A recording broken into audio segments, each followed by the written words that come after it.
Good morning. Good morning. Good morning, Medusa. What's going on? Let some people get up in here. We're gonna get the show started. Alan, what's the deal? We're gonna get the show started and get straight to it. Y'all see the title, and y'all already know what we about to talk about. No name. What's the deal? You already know what we're gonna get into, baby. It's been kind of crazy. What's been going on since we got this snow in Philly, and quite frankly, I understand some of it.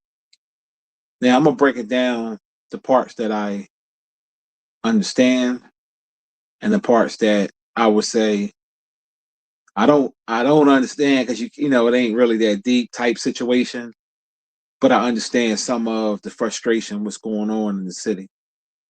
Now, I'm pretty sure in other cities it might be the same unwritten rule. Here in Philly, we have an unwritten rule where if we get snow and your car was parked in that spot and you shovel that car out, some take longer than others. Sometimes it might take people an hour, half an hour, some 2 hours. But right, wrong, and indifferent, if you shovel out that spot, you know, that's normally your spot. That's how it goes. Now the city says, oh, it's a law. That's city property. You're not supposed to put a chair or anything to hold that spot. It's fair game, right? But see, let me tell you how the city is so full of shit. I don't know how they do it in your city, but I'm only going to talk about Philly. They say if you're a homeowner, right, from the front of your house all the way into the middle of the street, there's pipes under there, water pipes. If something happened with those pipes, the homeowner is responsible for repairing those pipes. But that's on city property. So let me get this straight. That goes past my parking spot in front of my house into the street. So you're telling me, okay, this is city property, so you can't put nothing there to hold your spot. But yet, on city property, I'm supposed to pay for if a pipe busts. Make it make sense. You gotta make it make sense to how it's not making no sense at all. Because at the end of the day, it's called a moral compass. It's called respect factor. I would never try to take somebody's spot that I know they worked hard for and slaved for just because I'm being lazy or whatever the case may be. I think that's cornball shit. I think that's out of pocket. Now, here in Philly, I've seen a bunch of videos of fights. I saw a situation when someone got pistol whipped, someone got shot. I've seen a situation where a person got shit, human shit, and they smeared it all over the person's windshield, their door handles, everywhere, all over the car because they said, okay, you want to basically take my spot. Okay. I've seen situations where somebody window front windshield got cracked along with a note. I've seen situations where people tires get slashed. Now, some people may say, "Oh, it ain't that deep for a parking spot." Yeah, I understand that part, like going to jail or possibly going to jail for a parking spot. Yeah, I wouldn't recommend that. But I understand when you park in somebody's spot and you move their shit out to be disrespectful. If a little bit of disrespect come back to you, I don't see a problem with it. Now, pistol whipping somebody, shooting something, I think that's extreme. But you know, if you get mysteriously four flat tires or something to your car or somebody pour some shit on your car that can't come off, I mean, it's fair game. It's fair game. It is what it is. Connect. What's the deal? Um, it's wild. You know what I mean? And I'm like, Alan, what's the deal, bro? I'm like, look, at the end of the day, people don't have that they don't have a moral compass. It's just a respect thing, man. And then you hear some of these people on Instagram talking like, "Oh, that's city streets. Y'all doing too much." Like this one black bitch from Philly was on there talking shit, but the bitch don't even have a house. Where she lived at is like in-ground parking or something, like an apartment or something. But she was talking that shit. And I'm like, "Ho, you ain't spend hours of shoveling out a spot. You ain't pay money." I've seen older people pay people or women that didn't want to shovel, pay people hundreds of dollars to get them out of their spot, and then to have somebody just come park in it. Come on now. It's different if we talking an inch or two of snow. We talking some little bit of snow. That's nothing.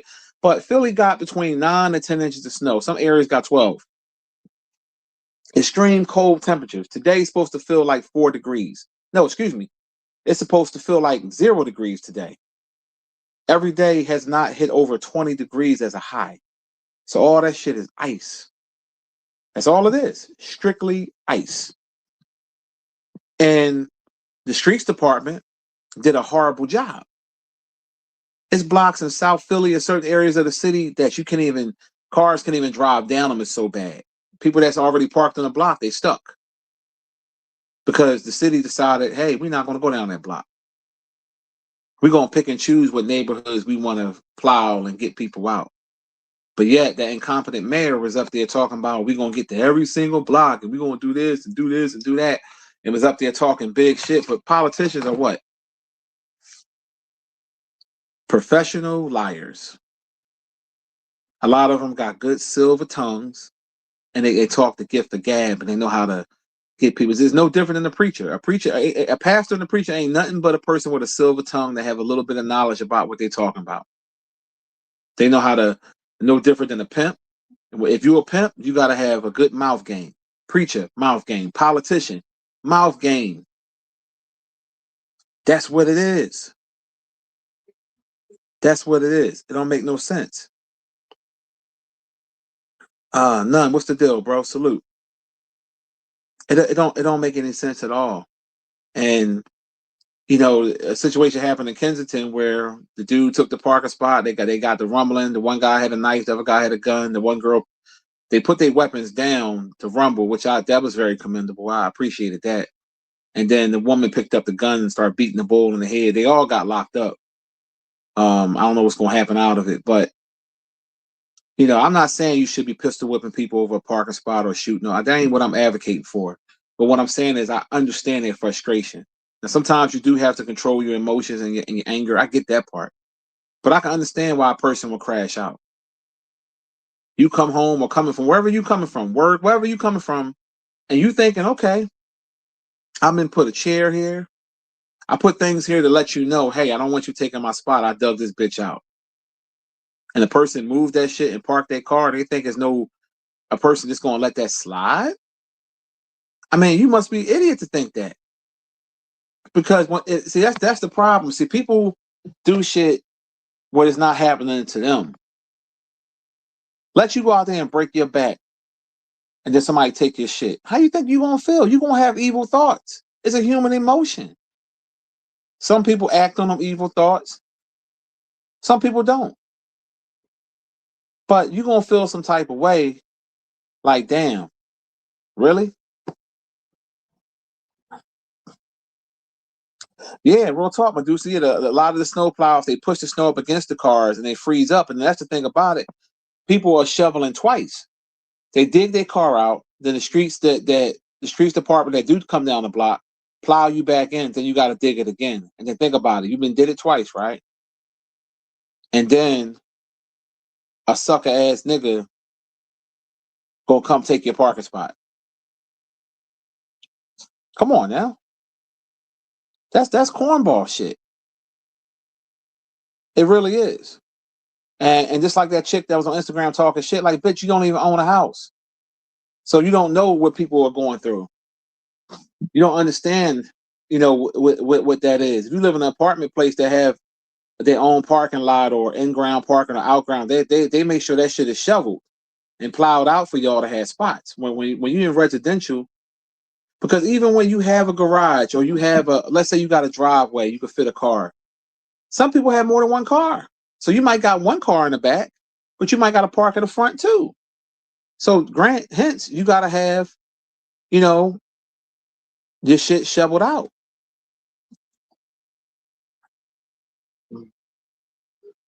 But yeah, back in the day, what's up, R&B? Back in the day, and I know we're not back in the day, but back in the day, motherfuckers respected when you shoveled out a joint. You ain't have to put nothing in your spot. Motherfuckers knew don't not to touch it. When we had that blizzard in '96, we ain't had that problem. Other snowstorms we've been had, back in the day, we ain't had that problem. It's like now these new age people think they keep listening to the news like, oh well, it's a law. You ain't supposed to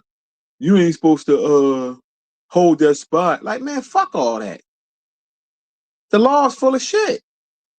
The same government, your city government is telling you this ain't abiding by they shit. They telling you got 6 hours to clean your sidewalks after a storm, where it's been a week and these motherfuckers didn't even clean the streets. Get the fuck out of here with that. And don't get me wrong, them sidewalks need to be done because I don't play that shit. Sidewalks getting done where I'm at, whether I pay somebody or not, it's gonna get done. I'm gonna make sure of it because I don't want nobody falling on my property. Any rental property I have, I'll make sure that shit get done.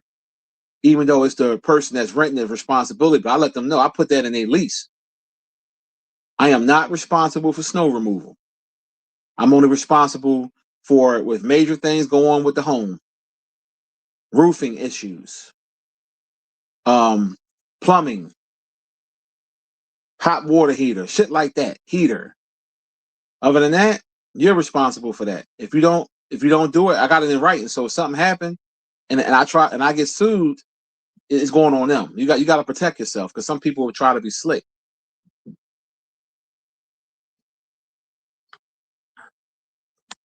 But these people nowadays, they think it's sweet. And I tell them, okay, there's consequences to your actions. Go ahead and park in that spot that wasn't yours and see what happens.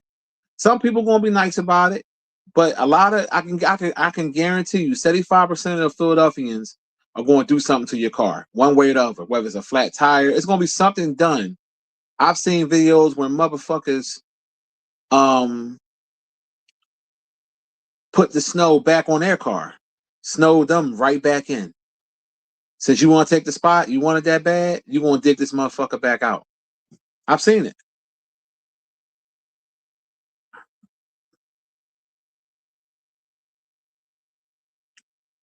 What's up, Trav?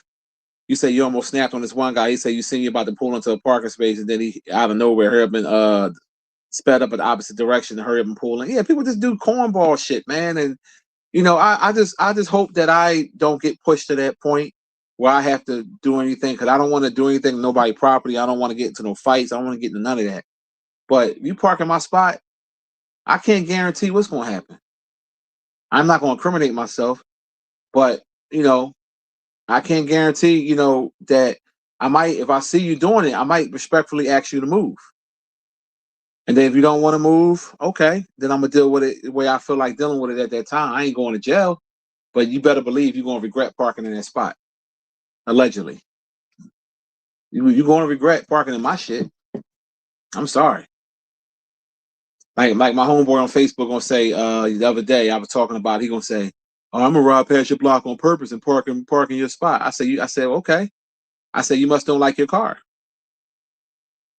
And I was dead serious. I wasn't joking. Play with me if you want to. You must don't like your car, or you must want to buy a set of four new tires. Hey, you probably been needing some anyway. You probably been needing some tires. I'm gonna help you out.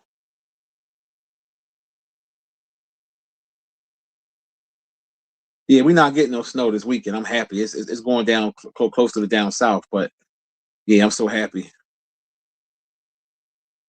I'm so happy we're not getting it. But yeah, then you had that punk ass Gilly, riding, talking shit. Like, nigga, you don't even live in Philly no more. You in Jersey. Talking about something we need to stop getting on the mayor. And I'm like, really? Hold on one second.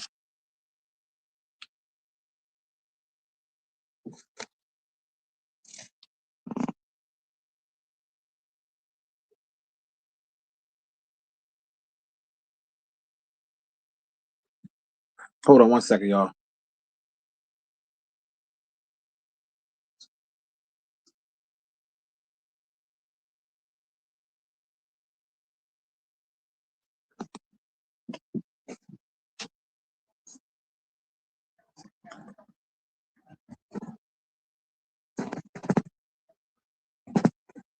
Hold on 1 second.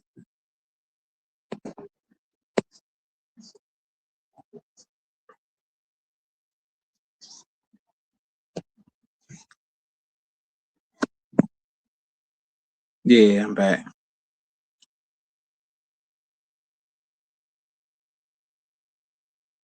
Oh yeah, Trav. Yeah, Kings. What's the deal, bro? He said, "Oh, when a person, when the parking is limited and tight, uh, you always got that one idiot take up 2 parking spots on purpose. Yeah, yeah, that burns me up too. That irks my soul. I got a lady on my block, white lady, right? And she don't work. She a homemaker or whatever you want to call it. And her vehicle must have broke down or something because it's been parked in front of her crib for like months now. Flat tire. She ain't doing shit. And that shit irked me because if a black person was to do that, you'll be quick to be complaining. You'll probably come knock on the door like, hey, what are you gonna do about your vehicle? And she's just so trifling, not even to do shit about it. And I called 311 on her ass a couple times. But 311, they take a long time to come out and inspect it. Cause I'm like, the bitch got inspection stickers on her car that say 2022. I shit, you can't make this shit up. How are we in 2026 and you was that trifling, not even to go get your shit inspected? Now she used to drive the John. She be driving her husband John sometimes. And I'm like, for all of that, bitch, we have driveways. I mean, we got a back way.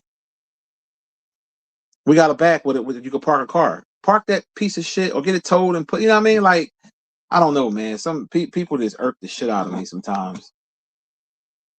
But this snow thing is a serious thing, and you're going to hear of more people in every major city, in Baltimore and Philly and certain parts of Jersey, North Jersey, a lot of places where people, New York, you know, people are fighting and shooting over these parking spots because where did you park before? Like and this is to the people that's taking people's spots. You had to be parked somewhere before. You had to be. So why the fuck would you just say, "Oh, I'm going to take something"? You know what I mean? Like, come on, man. Yeah, but the one person, I don't know if they was from Philly or not. I can't remember. I saw it on Instagram. They cracked the dude front windshield and then wrote a note. They put a note on the windshield. I like that shit because it's hard when you get a lot of snow like that and you in areas where the parking is very limited. It's hard to find another parking spot. That means you're gonna have to basically get some heavy duty old school shovels to break ice to make another spot.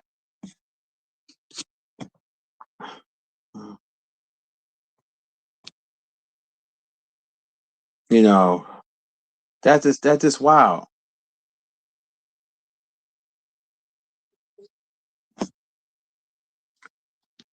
Straight up. E-man, salute.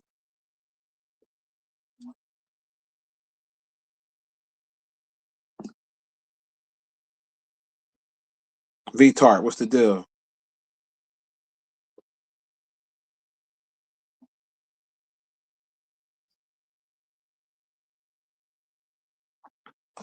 So he said not during the snow, but he said about 2 summers ago, his neighbors had guests parking his driveway, and he went over and called the police for them to tow it. Now he got problems with people parking. Yeah, if it's your driveway, first of all, I'd have knocked on the door. Like, yo, move your shit. Like, did you ask me? It's one thing to be respectful and ask. Like, let's say you're gonna have a party and you might feel as though I'm not going nowhere, like my car parked in the front and my back is open. I had that happen before in the past. A neighbor asked me, I was cool with the neighbor. He said, "Bro, are you parking in the back anytime soon?" I say no. He was like, "Yo, is it okay if I park my joint here for a little while, whatever, whatever, whatever?" And I was like, "Yeah, as long as you got it out before later on, yeah, what I mean, it's like communication, but you can't just park in somebody's that's their spot, they're literally their driveway, and think it's cool." Yeah, people, and plus a lot of motherfuckers are lazy too. They don't want to walk. And this ain't even got nothing to do with the snow. Like motherfuckers are just like I don't know, man. People, I realized that I don't like people. I just realized it. Like it's not all people, but it's just a lot of people I just generally don't like. Like driving back home today was treacherous because everybody like the streets are still fucked up. Everybody not staying in their lane, and everybody want to go speed racer inside. Listen, I don't give a fuck if you have an SUV. I don't give a fuck if you got 6-wheel drive. That shit don't matter on ice. Okay? It might help with some traction with snow, but ice is undefeated with vehicles. You see tractor trailers getting stuck and slipping. You see school buses slipping and getting stuck. So what makes you think because you got an SUV or a pickup truck that you invincible? Come on, man.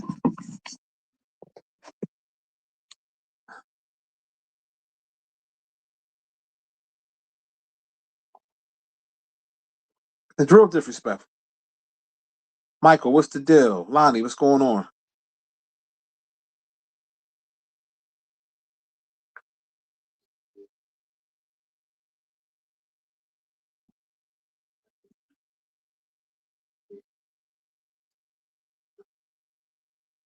I mean, I'm happy that I got a back so I can move one of my vehicles and shit. So I always got a place, but my shit that's parked in the front, oh yeah, I put if I move that or whatever, I put fucking shit there. I'm not losing none of my spots. None of them. That ain't happening. Because I had a neighbor. I had to tell him. I said, yo, bro, you got 3 cars. Put one of them bitches in the back. Why you taking up all these spots? And you know what I'm saying? Like, put one in the back. Oh yeah, you right, dog. You right. I'm like, you got a guaranteed spot, but you know what I mean? I'm like, you gotta use your head, man. And if you got smaller cars, you can fit. Our driveways are big enough to put 2 cars. But see, I got an SUV in the car, so the SUV is too wide. Plus, the car ain't gonna fit. But that's what you got to do. People don't use their common sense. Like I got an older neighbor.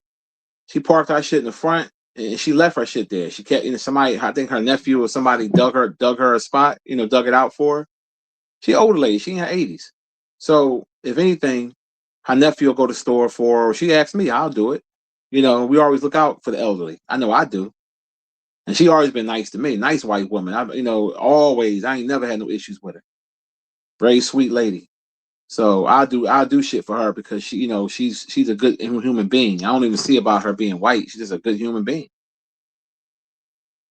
But these people nowadays, you know how it is, man. You'll live on a block and motherfuckers won't even speak to you. You could live on a block for years and don't even know your neighbors. When we was growing up in the 80s and 90s, shit. Everybody on your block knew each other. See, we had North Philly pride back in the day. I mean, from the 70s to 80s and the 90s, that was North Philly pride, West Philly pride. Any neighborhood you was in, you had pride. People knew each other. People talked. People been inside each other's homes and knew your first and last name, and their parents can chastise you if you fucking up. The older people will send you a note to go to the store and get cigarettes and lottery tickets and shit. There's people in this fucking in the stores knew, oh, that's such and such grandson, or that's such you know what I'm saying? Like people knew not to disrespect their elders. I miss those times, man, when we would come outside on a Saturday morning and clean the block. We had a real block captain that we would organize Saturday cleanups, wash your steps down, sweep the street, and then sometimes we'll have a block party. And everybody, do that's how it was back then. But it's like now you'll live on a block and you'll know 20% of your neighbors. 20%. Like I can count on one hand how many neighbors I know by name. Now some of the other ones I know them, like I'll speak, but I don't be knowing their name. Oh, hey, how you doing? And then and some of the Spanish ones that come, Some of them, they stay in their lane, they mind their business, but some of them be a little racist. Some of them be cool. I got some cool Spanish neighbors, but some of them be kind of little, you know, you can tell, like they'll turn their head so they ain't got to speak to you. But then you see them in the summertime with the other Spanish people, they be hoo hoo hoo, hee hee ha ha. And I'm like, okay, well, fuck you, bitch. Like the one chick that live in my block, she kind of new. Well, she is new. Um, she got 2 kids, whatever. She got a little boyfriend that come back and forth. And when we got that snow, she was out there shoveling by her motherfucking self. I said, see, you out here thinking you cute because I was gonna speak to her one day just out of respect, and she turned her head. I said, all right, fuck you, bitch. I was gonna get my man, my young boy, to shovel her shit, but I was like, no, fuck her, dog. I said, if you want to do it, you go ahead, but she probably not even gonna pay you. I said, fuck her.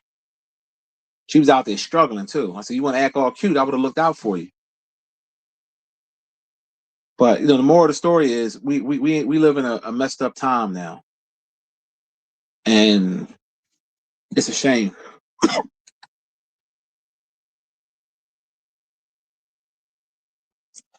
Yeah, she said life was great before computers and cell phones.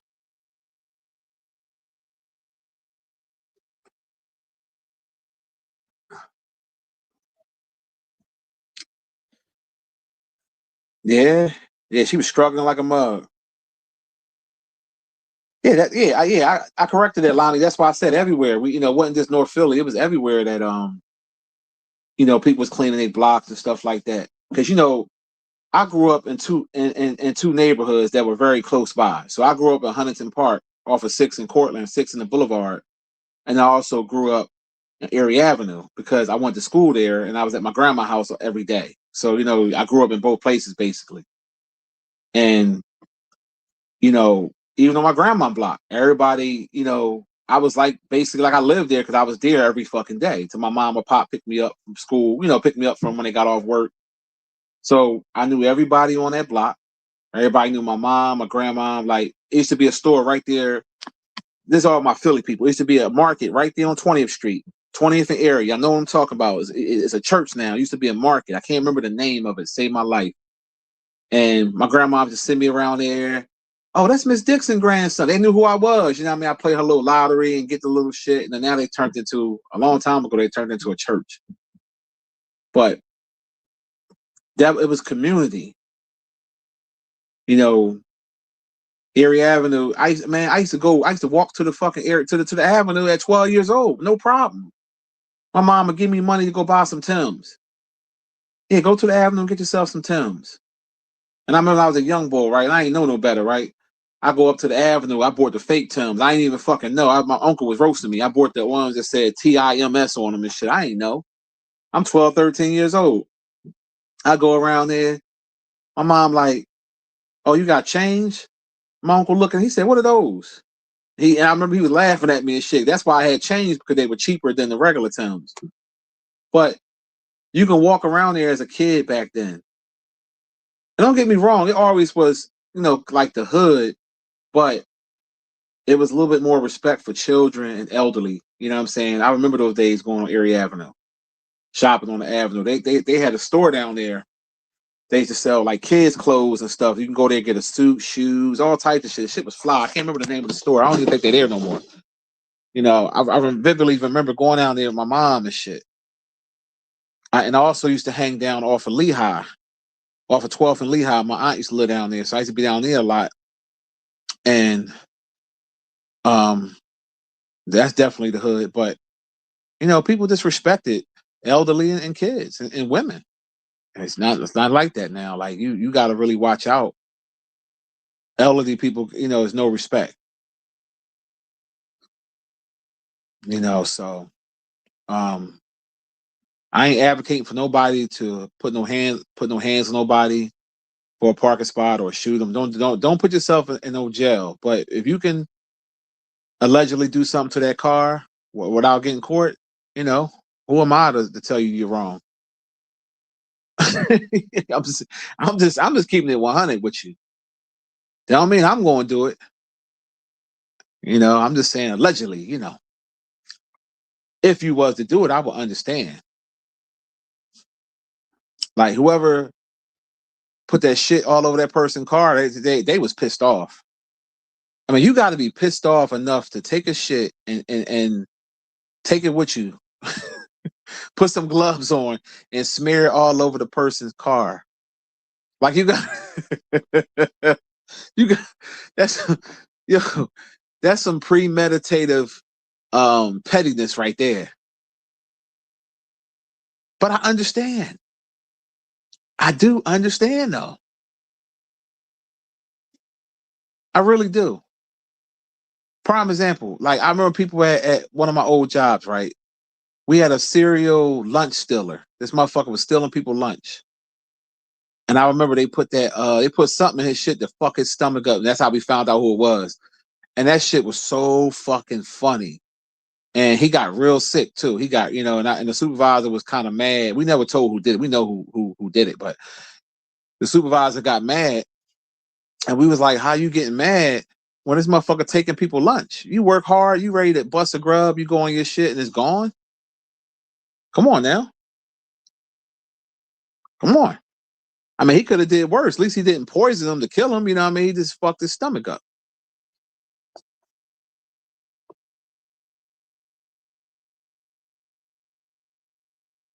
You know, yeah, yeah. Yeah, the Timbs off the trucks. Yeah, all that shit. Yeah, I had bought the fake John. I want to say TIMS. Yeah, they go taking everybody lunch. He took my shit too. I was mad as a motherfucker. I had a corned beef sandwich. But see, this back, I used to like that corned beef that be in a can. Y'all know what I'm talking about? It looked like dog food. That corned beef that look in a can, that should be so good. I'm telling you, you mush it and you put it on some bread with some mayonnaise and lettuce, tomatoes. I had that motherfucker cut real nice with some Hers plain chips and a motherfucking Tees and Treat. It's back when I was drinking soda back in the day. Tees and Treat soda. I went in that motherfucking fridge. I was hungry as a mothercat. I said, what the shit was, I was snapping. I was so fucking mad. I was like, okay. And then somebody else had got, and a couple people got. Then we found out who it was. I remember we was laughing because he was fucked up. His stomach was fucked up. He was throwing up. My coworker, they I don't know what they put in. They did something. I don't know what they did, but whatever they did, he ain't steal no food no more. That nigga learned his lesson.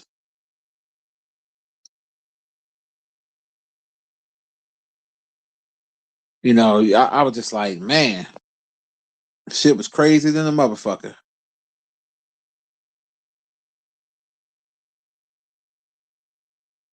Are you about Rashawn? You was getting that tease and treat. Yo, Trav, he damn sure did say thank you for the lunch. Uh, you said you bought a can of that, Lonnie. You never had it. What's up, Will Cox? Yeah, that shit good. I haven't had it in years, but now I'm talking about it. I might go to the market sometime this weekend and get it. It's not a healthy meal. It's something you eat every now and then, but that shit good. Mush it up a little bit.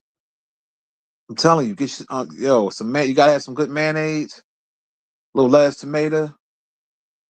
I'm telling you, it gives you a really good sandwich. That's them good eats. That's them real good eats there.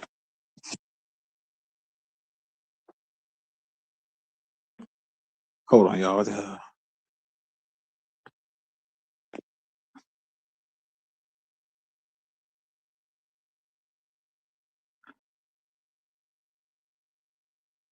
Well, I don't know how they taste now, Wilcox, because I don't drink soda no more. But back in the day, that's a cold Tees and Treat or grape soda, orange soda.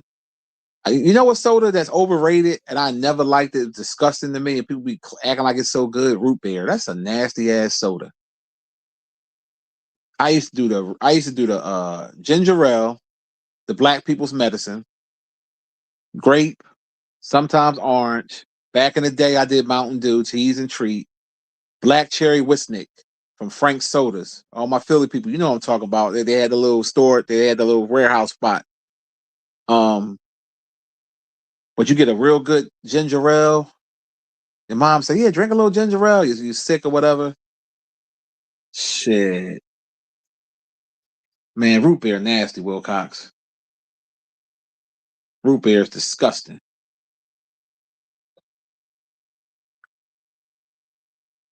For real. I tried at different times. I tried the birch root beer. I tried all different ones to see. Nah, I couldn't do it. I mean, to each his own. Just like I wasn't a big fan of cream soda. That's that I could do what I could do without that back when I drank soda. Like cream, I was like nah,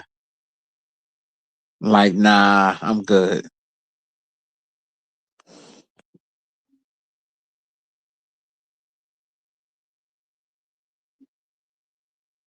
Yeah, I never was a Pepsi drinker. I've drank it before, but the Pepsi that I can tolerate was the cherry Pepsi. If it was the cherry Pepsi, I could drink that. I never like Coke. I ain't like that shit. Only time I use Coke if I'm doing a ham. Sometime if I'm cooking a baking a ham for somebody, I use a little Coke in it. But yeah, I never like Coke. That shit wasn't for me. No Coke soda.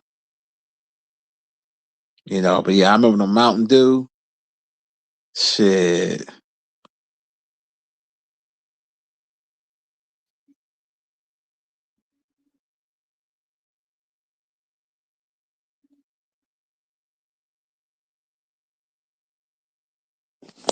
Yeah, I'm cool. I'm cool off. I could do without Pepsi or Coke, to be honest with you. If I ever was to treat myself to soda again, it would be a ginger ale.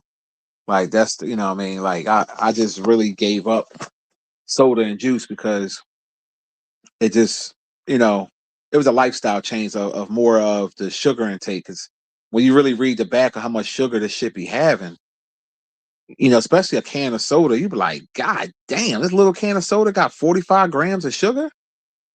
That's what's killing us in the black community. Like it just, I ain't trying to preach to nobody. Drinking soda, that's what you want to do.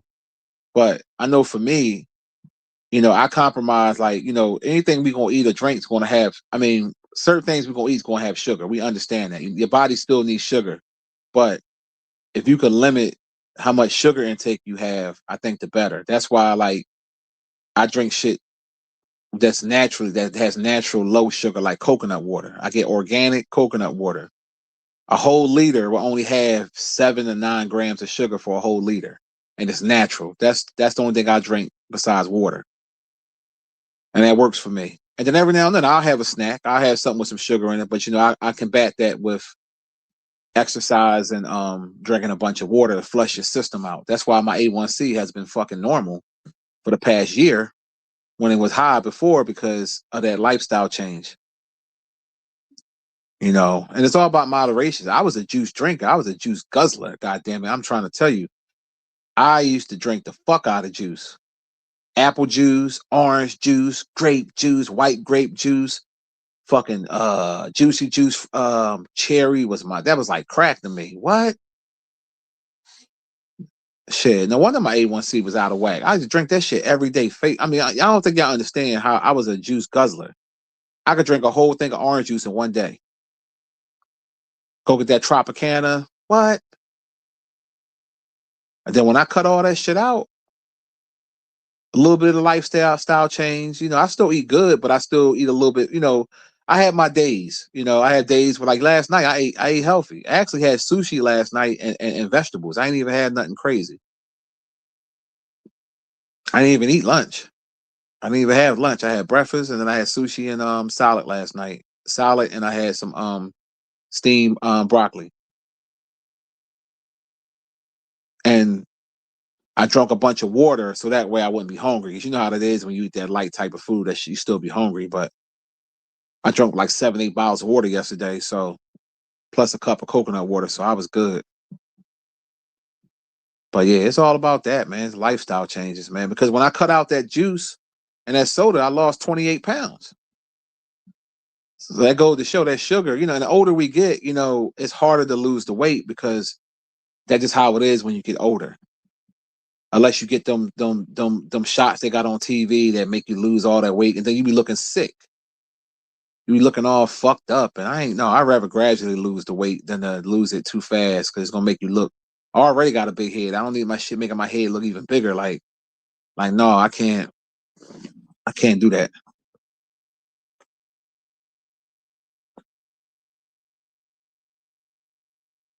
Queen, what's the deal, boo? She said fasting is good. Yeah, yeah, I've done that before. I fast for like 12 hours and then I eat something. Um, yeah, they do say fasting is good.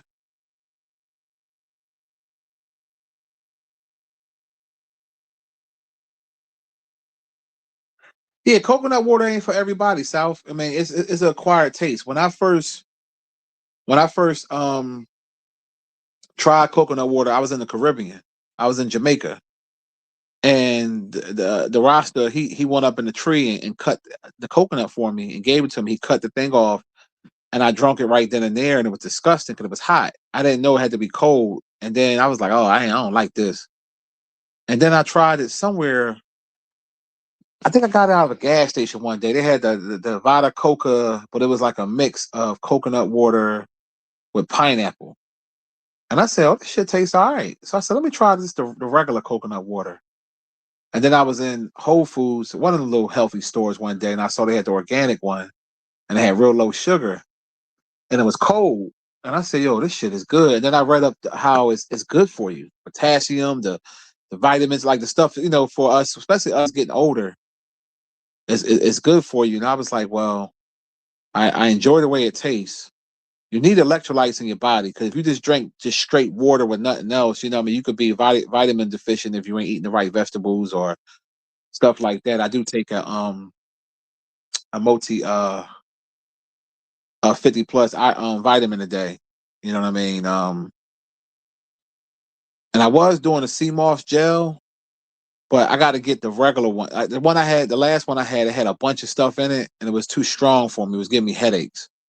So I noticed when I just did the regular one flavor sea moss, I didn't have no side effects. But the one that had like a whole bunch of stuff in it, yeah, it was giving me too many headaches, so I had to get rid of it. But I'm gonna get back with the regular sea moss as well, and go from there. Because at the end of the day, people, health is wealth, and you know, you maintain your body weight. Everybody ain't meant to be skinny, so don't let them white folks, don't let them honkies tell you that you know, everybody ain't meant to be skinny. That's just how it is. Some people meant to be thick, fat, whatever. But if it's coming down to a healthier weight where your cholesterol ain't out of whack, your blood pressure ain't out of whack, your A1C, you know what I mean? Shit like that, you could be fine. And there's nothing wrong if you want to lose a little bit of weight for health reasons. You ain't got to do it because you're trying to impress nobody. Do it for you.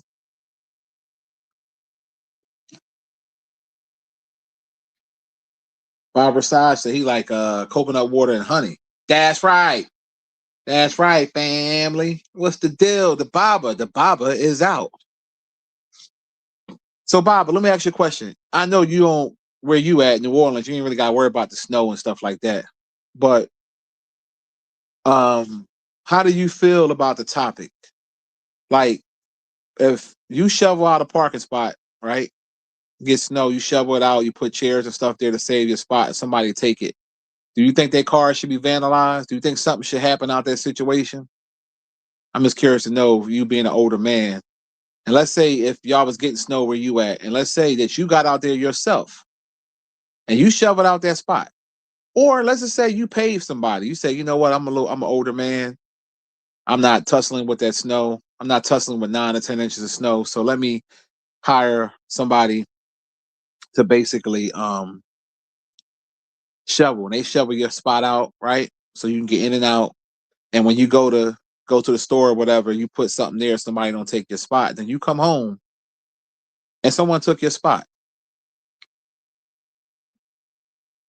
How would how would you feel about that? Would you want something to happen to that car?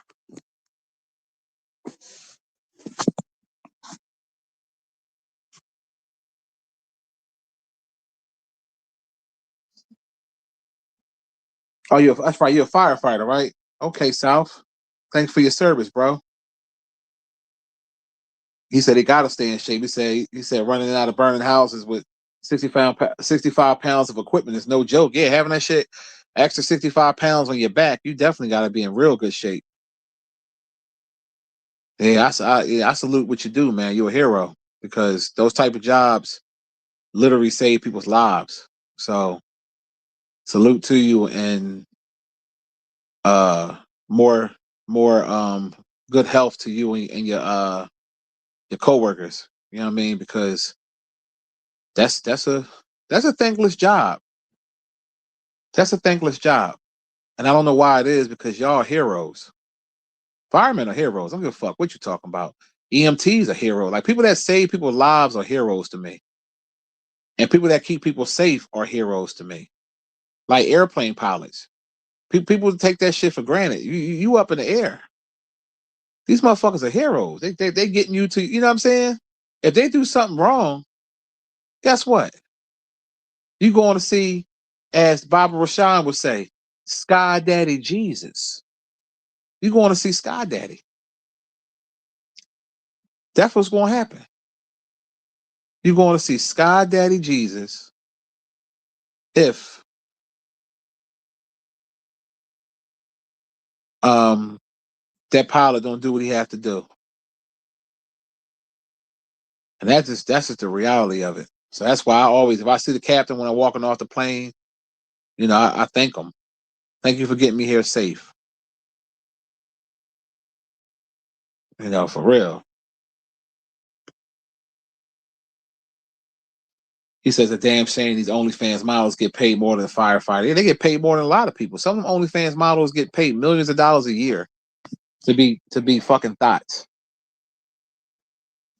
The world is goofy, man. We live in a goofy time. We really do.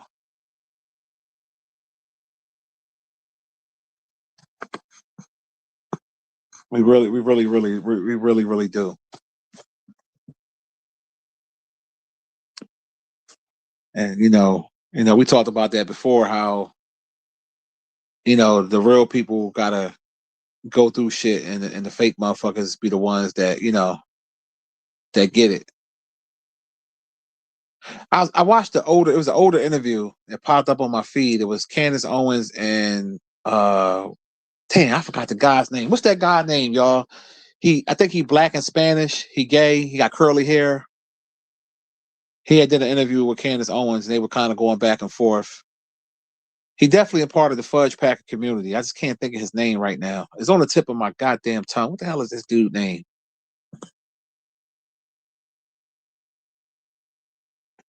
Kind of, I think it's Jason Lee. I think it's Jason Lee. Yeah, I think that's his name. And but I ain't gonna lie to you though, she was eating his ass up though. You know, she was kind of eating his ass up when in the debate. See, what it is, because what Candace Owens is, she says some real shit. Like some of the shit she say, I agree with wholeheartedly. I think it's a disconnect, and some people just don't want to admit this. But I think it's a disconnect because they don't. Um, some people don't respect Candace Owens because she has a white husband, and they think that she took on his ideology of his way of thinking, because sometimes that does happen. I've seen people personally that I knew that when they had a white wife, they started thinking more of how they think and not thinking like how what black people really go through. Now, some of the shit she be saying do be on point. It's truth. When she was talking about the Black Lives Matter situation and basically saying how they were celebrating George Floyd. Like it's like a hit or miss, because on one hand, George Floyd was executed. I mean, right, wrong, and different. The boy shouldn't have put his knee on his neck like that. On the other hand, it's like he was a scumbag too. So it's kind of like, you know what I mean? It's like, I don't know, but even though she's intelligent, she says some real shit, I still think she a bad witch. I'm just gonna be honest with you. I'm just not going um lie to you about it. That's just how I feel.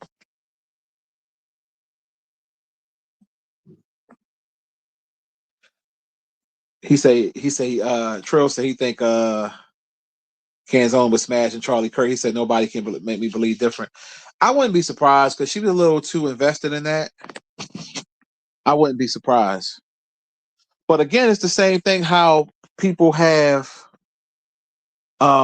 selective outrage. They made fun of Charlie Kirk getting assassinated, right? And it was all fun and games. Now when you got these protesters getting killed, now all of a sudden, you gotta have empathy. But you know what I'm saying? It's all about what political party that you support. That's just basically what it is. That's all it is.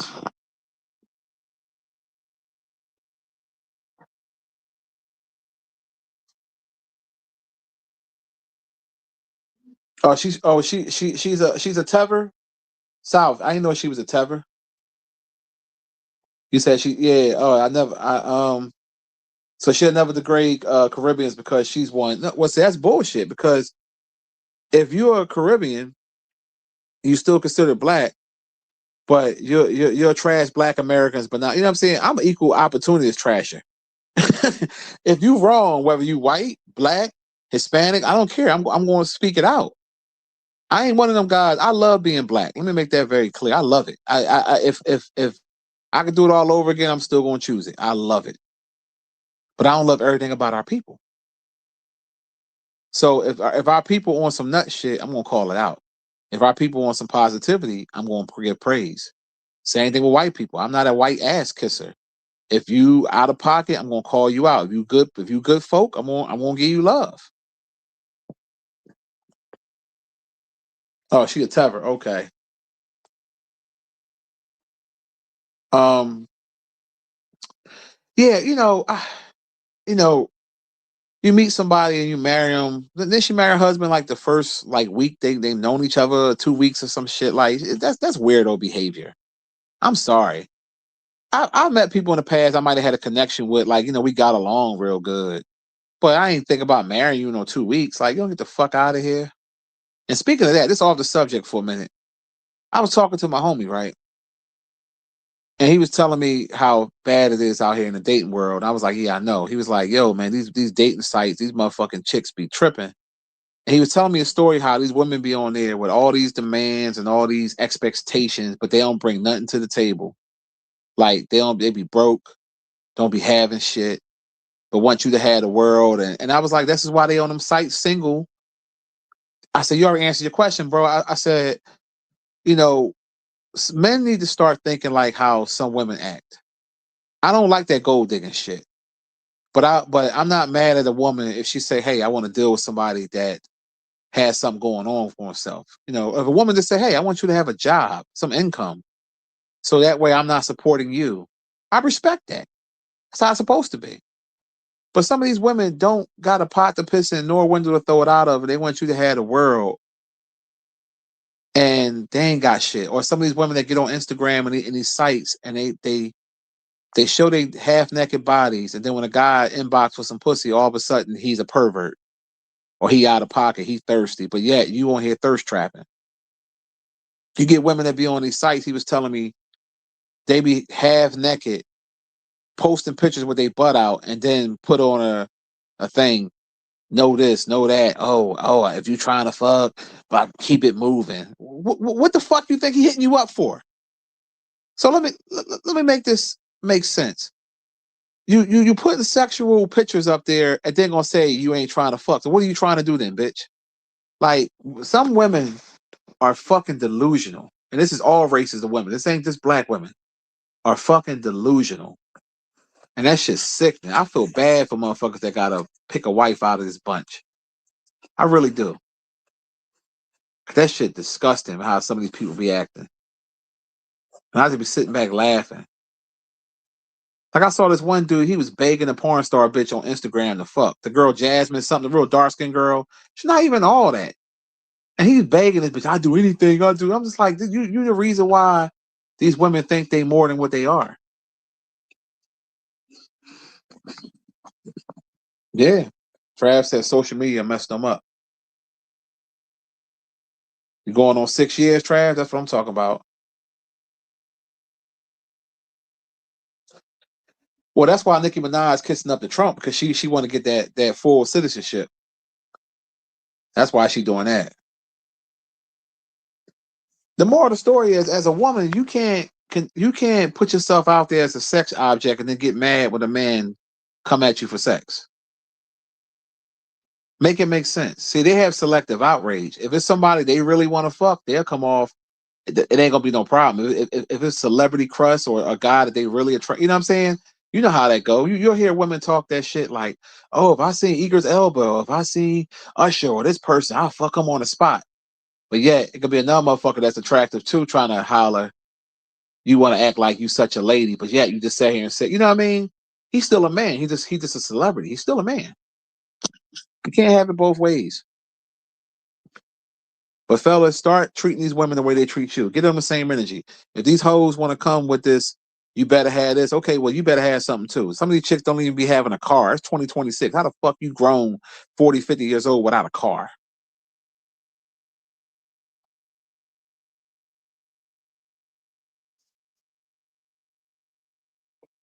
This one bitch told a nigga they had a good conversation. They was doing whatever, whatever. He said, "Hey, you don't want to come through and see what's up with you?" She was like, "All right, well, if you want to fuck, you gotta give me something on my hair bill. My hair bill is $800." Hold up, bitch. What type of hair are you getting done for 800? And second of all, you live in the hood, so your priorities is fucked up. Who wants an $800 hairdo if you live in the hood? Ain't got shit.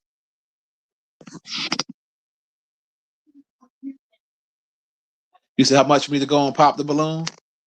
Shit, I would love to go on that fucking show. I'll be cooking the shit out of them chicks. Um, yeah, shit.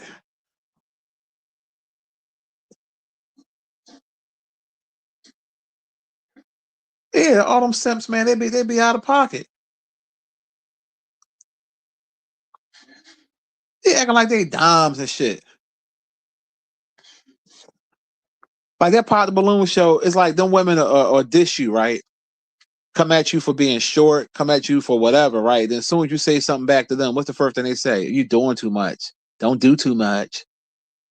Or they want to talk over you. Like this one chick was on there. Oh, she made me so mad. I wish I could have teleported to been there to roast this bitch. She was a fat bitch too. And she was coming at this guy disrespectfully.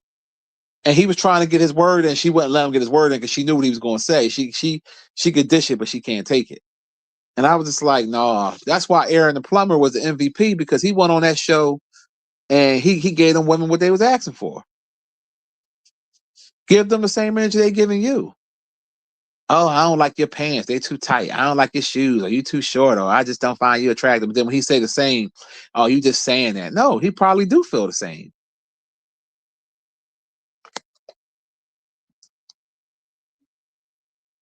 There you go. There you go, KV. Yup. He said they'll call you sassy for matching their energy. Yeah, like get the fuck out of here. That's why I'm so unapologetic in my life.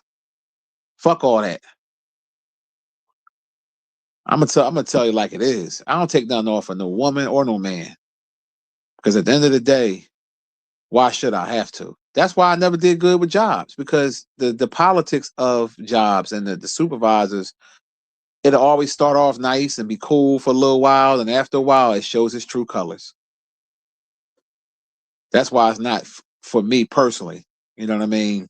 I realized it, and like I said, I got a lot of experience working. Shit, I put in some work. God damn it.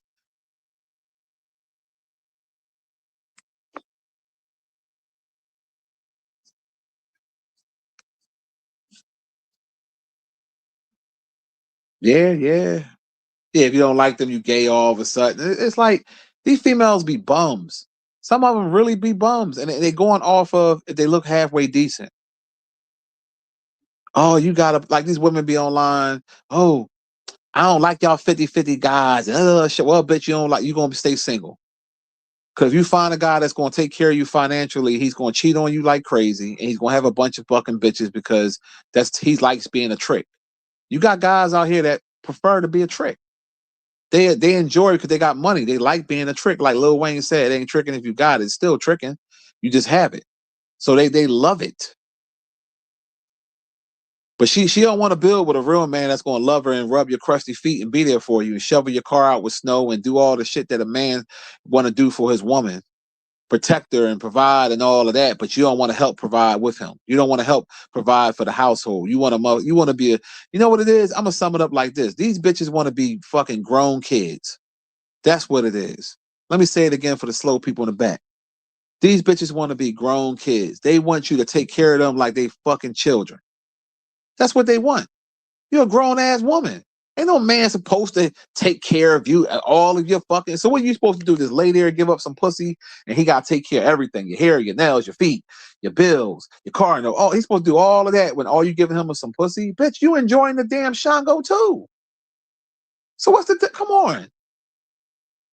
That's why I fuck with real women that get their own bag, that know that they with you because they like you, they with you, they love you. You know what I'm saying? Like y'all work together, y'all look out for one another. And ladies, let me let you in on something that you should know, but some of you hoes don't know. If you do right by a man, he's going to do for you because he wants to, not because he feels obligated. So every now and then he'll just buy you something just because. Or if he go to the casino, win a couple dollars, he's going to give you something of it. He don't have to, but he's going to do it because he's like, yeah, I mean, here you go, baby. Get a little something put in your pocket. But see, you women, you think you do it too fast when you be like, oh, well, if you want some pussy, you got to pay for it. I had a homie, right? He played the shit out of this bitch. This shit was comedy gold. I loved every minute of it. I said, he learned from me. He learned from the best. So basically what he did was he met this little chick, the little chicken head bitch. And she had a nice little body on. He showed me a picture of her. You know, you could tell by looking at her, she was a ghetto broad, but she had a fat old butt. Anyway, long story short, Shorty was like, well, you know, I don't fuck for free. And she was a cheap hoe, a little $40 hoe. So he gave her $40 first time, knocked it down.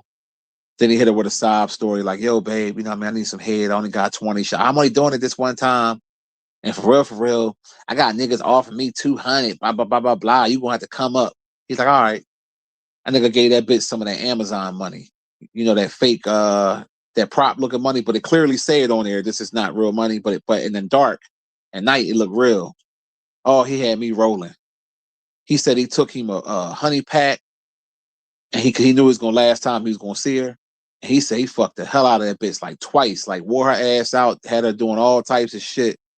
And he gave her $40 in the fake money. He said the bitch was blowing his phone up. This shit was comedy gold, man. I said, you the MVP. I said, I'm proud of you. Because $40, even though it's not no money, it's the principle of it. But a woman should not think, first of all, your body shouldn't really have a dollar amount. But $40 hoe, and you talking spicy? He said she kept calling him and shit. He said he blocked her. The bitch was calling from text app numbers. I said, you the MVP, dog. I love every minute.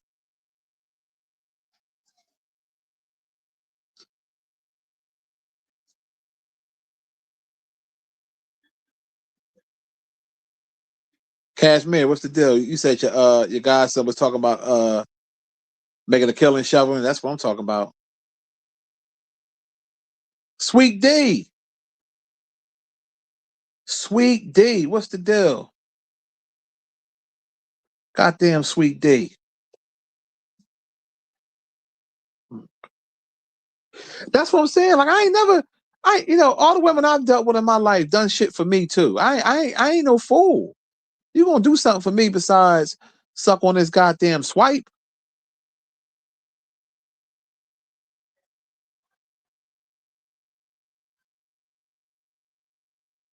For real. Yeah, that's good shit, Trav.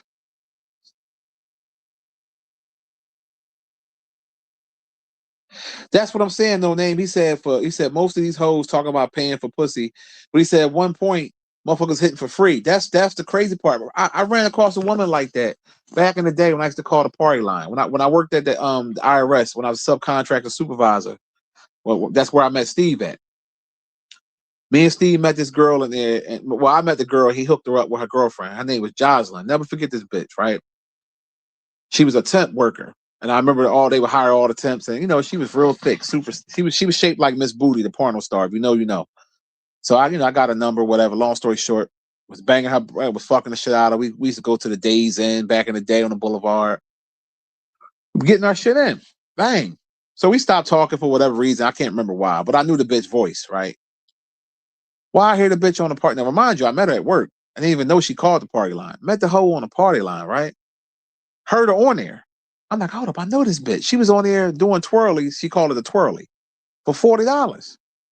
So I hit her up. I said, Jocelyn, I said, damn, boo, what happened? Oh, you can't judge me. I said, yeah, but I'm like, bitch, if you think I'm going to give you some money, when I've been fucked you like 10 times for free, I'm not giving you shit. Well, it is what it is. And I don't know what happened in her life, but it was a shame. I was just like, wow. $40 twirlies. Can't make this shit up.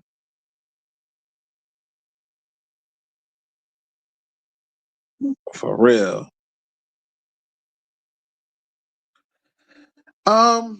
It can, Cashmere. It just depends. Some girls just broke as shit, and they'll do. Like I said, I remember I met a girl at the party line back in the day, and she fucked me for a cheesesteak and a soda.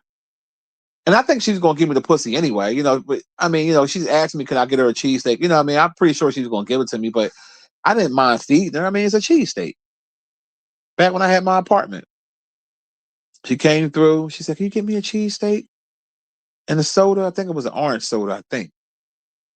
I was like, "No problem, man. Shit, I'll hook that shit right up." And that motherfucker drank my swipe for that cheesesteak. It must have been a good cheese. I remember she was hungry. She fucked that steak up. I remember like it was yesterday. She was tearing that steak up. I said, yeah, she's hungry as hell. I let her food digest because I ain't want to put this dick in her mouth just yet. You got to let a motherfucker food digest first. I waited like 20, 30 minutes, and we got busy.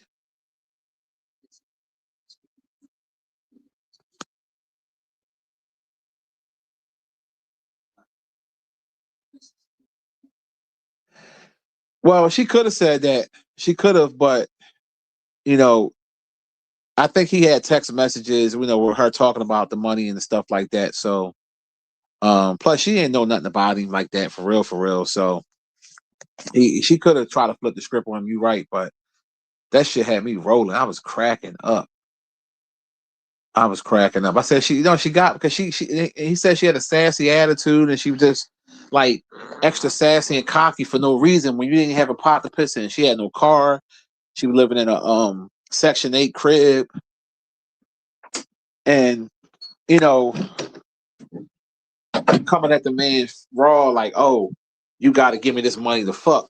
Where if you would have been a real bitch and just dealt with him on the strength, he would have saw that you was fucked up. He would have looked out for you every now and then on the strength that he likes you, not on the strength that because some guys feel you're not going to respect a woman if she come at you like that.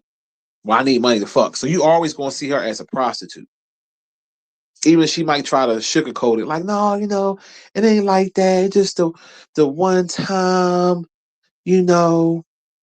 But next time, I'm gonna give it to you for free. But right now, I just need something. You know what I mean? That's the cap up. That's called set up and flush out. That's all it is. Set up and flush out. I remember I met this chick back in 2004.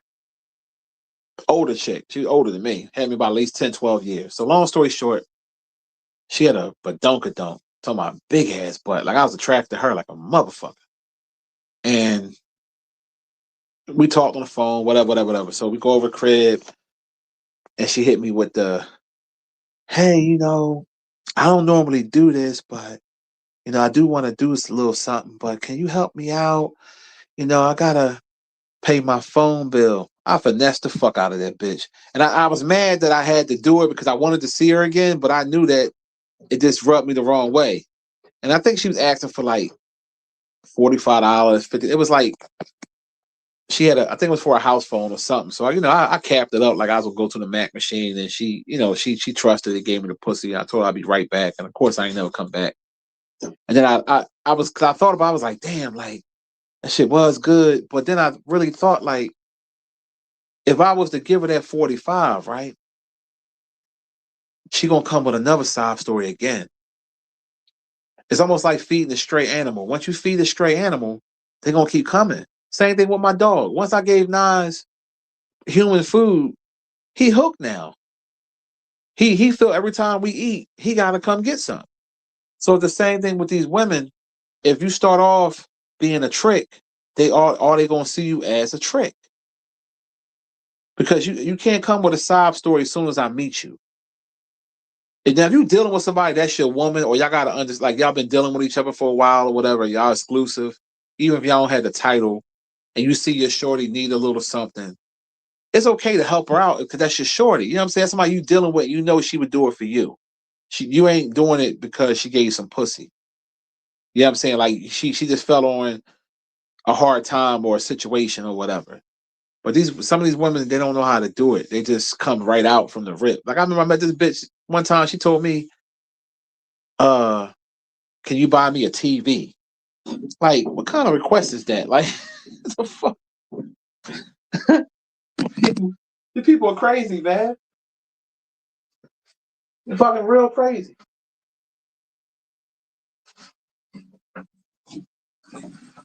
Can you buy me a TV? Like, really? Hold on 1 second, y'all.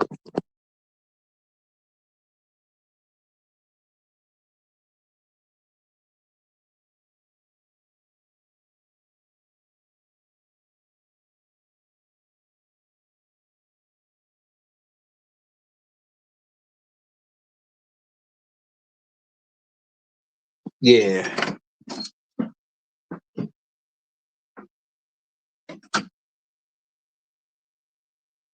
that's a John prostitute relationship. There you go.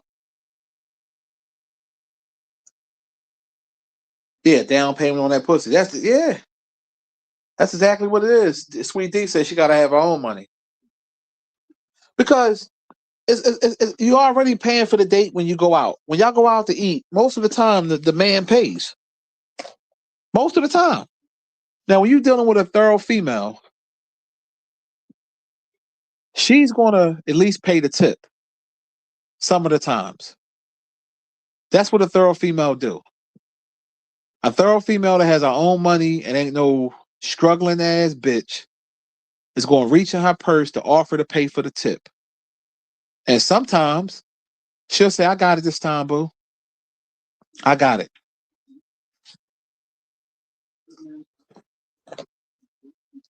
That's when you know you're dealing with a real one. If you're dealing with a woman that all the time you go out to eat, you paying every single fucking time, she never offers to pay, never offers to pay the tip. She has this delusion that a man's supposed to do this all the time. Well, you're not supposed to make me feel special. You think because you give me some pussy and head that I supposed to just feel special just strictly off of that? It ain't just about sex all the time. I want to feel special too, bitch. Cause that's a beautiful thing when you go out somewhere and the woman say, "No, baby, I got it this time. You been bought the last 5, 6 meals. Oh man, thank you. That make us feel good." And even small gestures as paying a tip. And no matter where y'all at, let's say y'all at breakfast. Okay, a breakfast, how much is the tip really going to be? $10, $8? Let's say it's 10. Or if you spend a good amount on dinner, let's say dinner came to 80, $90. And you might want to give a $15 tip or something. That's you be like, okay, that's okay. You know what I mean? But some of these chicken head broads, these Instagram, they be on here talking now, man, he gotta do everything for me. Like that Lisa Ray bitch. Oh, you can't afford me, you can't be with me. That's why I won't mess with a regular guy because I'm high maintenance and I'm this. And this is why you almost 60 years old and still single. You had that husband, he left your dumb ass. Because you a gold digger. You just see money. And I'd rather have love, real love over money any day.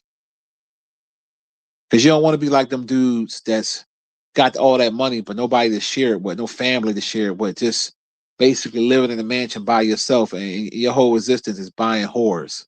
Because the women are basically around you for what? Paper. Paper.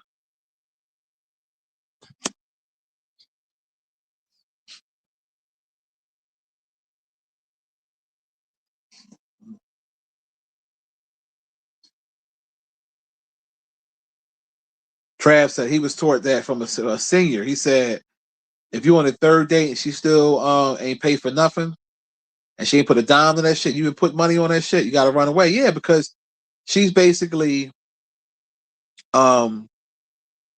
she don't have no intentions of doing that. Cashmere said these dudes think they boyfriends, but they glorify tricks. Absolutely, that's what it is.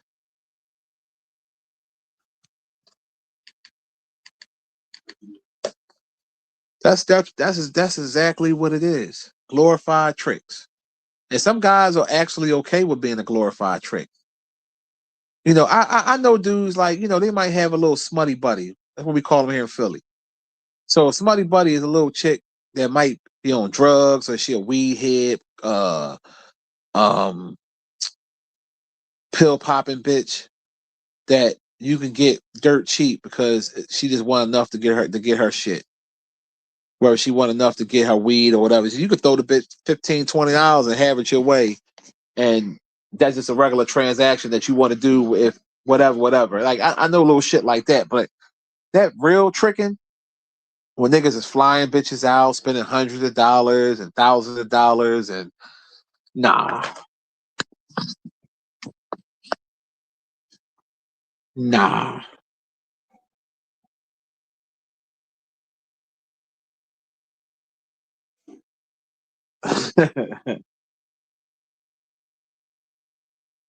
South said he heard a lot of dudes be tricking because they have no game. Yeah, yeah.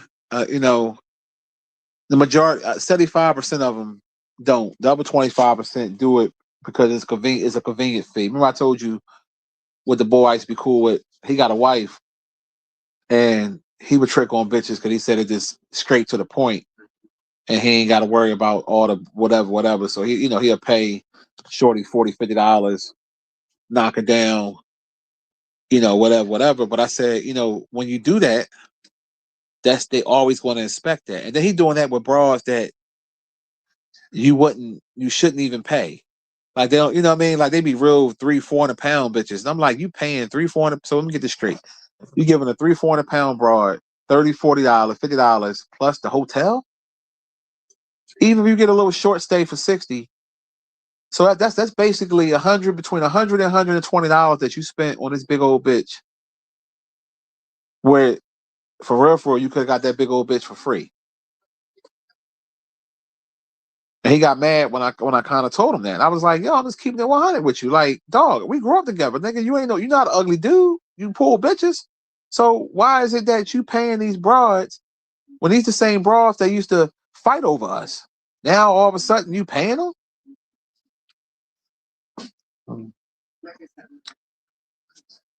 I'm saying watching that old movie called Slow Burn with LL Cool J and um who else is in there? Mekhi Phifer and I forgot the other white boy name. This was a good movie. You know what else was a good movie I like? A Spike Lee joint, Inside Man with Denzel Washington. That is an old joint, but that was a classic. Matter of fact, I think Inside Man was Spike Lee highest rated movie he ever done.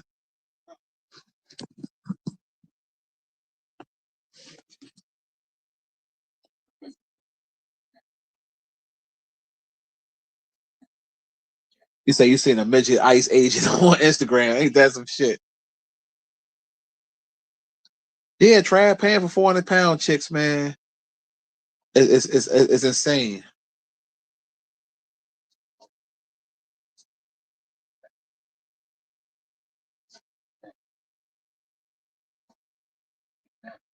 Yeah, spending your mortgage to smash. I mean, like, you know, he was a fuck nigga. That's why I had to cut him off. I ain't cut him off because of that, but he just, you know, I told you that story about him. That's the one I told you I wanted to do my basement. We grew up together. I held him down when he was in jail, and then you know I let that go, and then you know we got into it with that Charlie Kirk shit. You know he was all like he ain't no racist. He was just like cooning for the ball, and I was like, yeah, you a sucker, man. I can't be around nobody like you, man.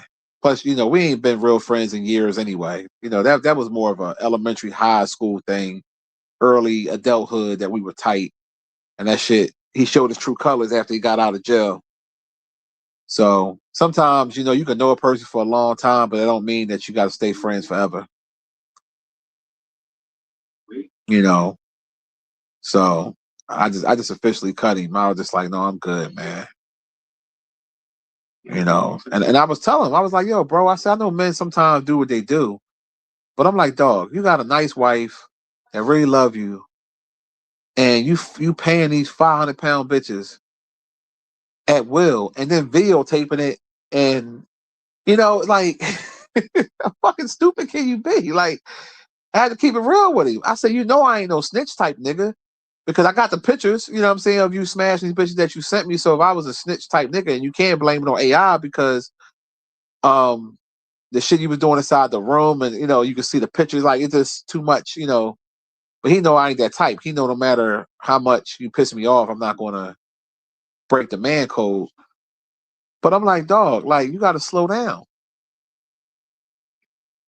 It wouldn't have been as bad if he was getting them for free. But you paying bitches. I remember I told y'all he was fucking with this bitch that had a walker. You can't make this shit up. The bitch was like in her 50s. She was tall, big John, but she walked with a walker, and she was a cokehead,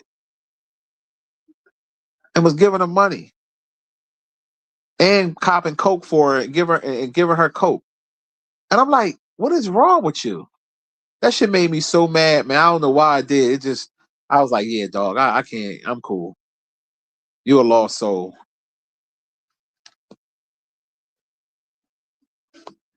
Had nerve, she gonna show me the video of the bitch like he was doing something nice, like he was stunting. Oh, look at Shorty. Yeah, I know she got the walker, but look at that big old ass and this, that, and the other. And had nerve to try to put me down with the bitch.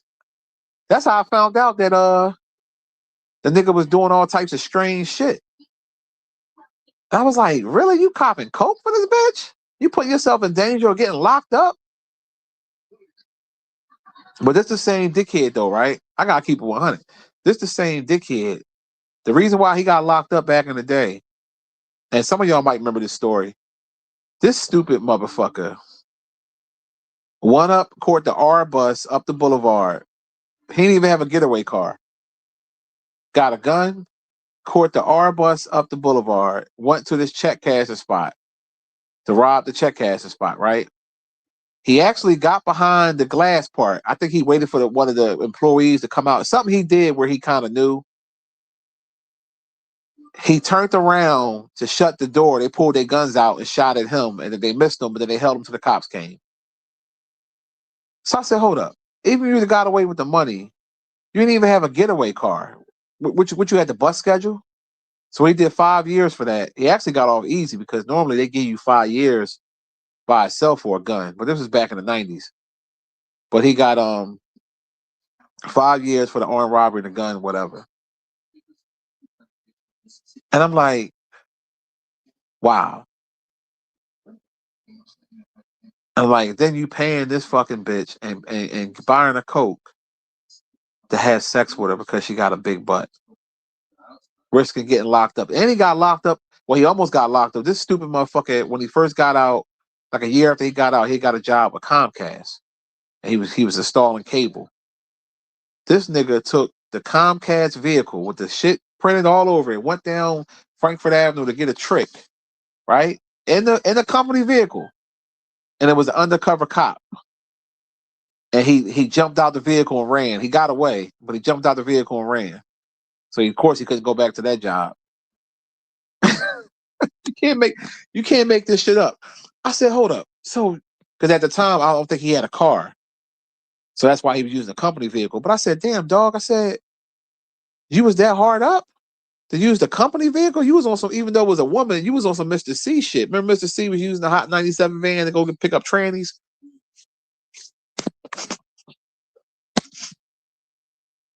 The company vehicle. Company vehicle, man. I couldn't believe. I said, yo, you made some stupid decisions in your life. Ain't none of us perfect. We all have done dumb shit. We all have. But I ain't never done nothing that dumb. I've done some stupid shit when I was young that I'm not proud of, or, whatever. But I ain't never did no dumb shit like that. I said, I couldn't believe that shit. And I said, you should have known, because I said, what the bitch look like? You know, he was describing her. I said, you should have known it was too good to be true. You ain't gonna see, you know, going down there, you might see something look halfway decent if the bitch fresh out or she ain't too strung out. But other than that, a bitch that look like a dime piece, you should have known that was undercover. I wish they had a camera. I wish I could have seen that shit. That's some funny shit. He said she tried to put the handcuffs on him in the joint. He mushed. He did a Corey Holcomb. He mushed the bitch and jumped out the joint and ran.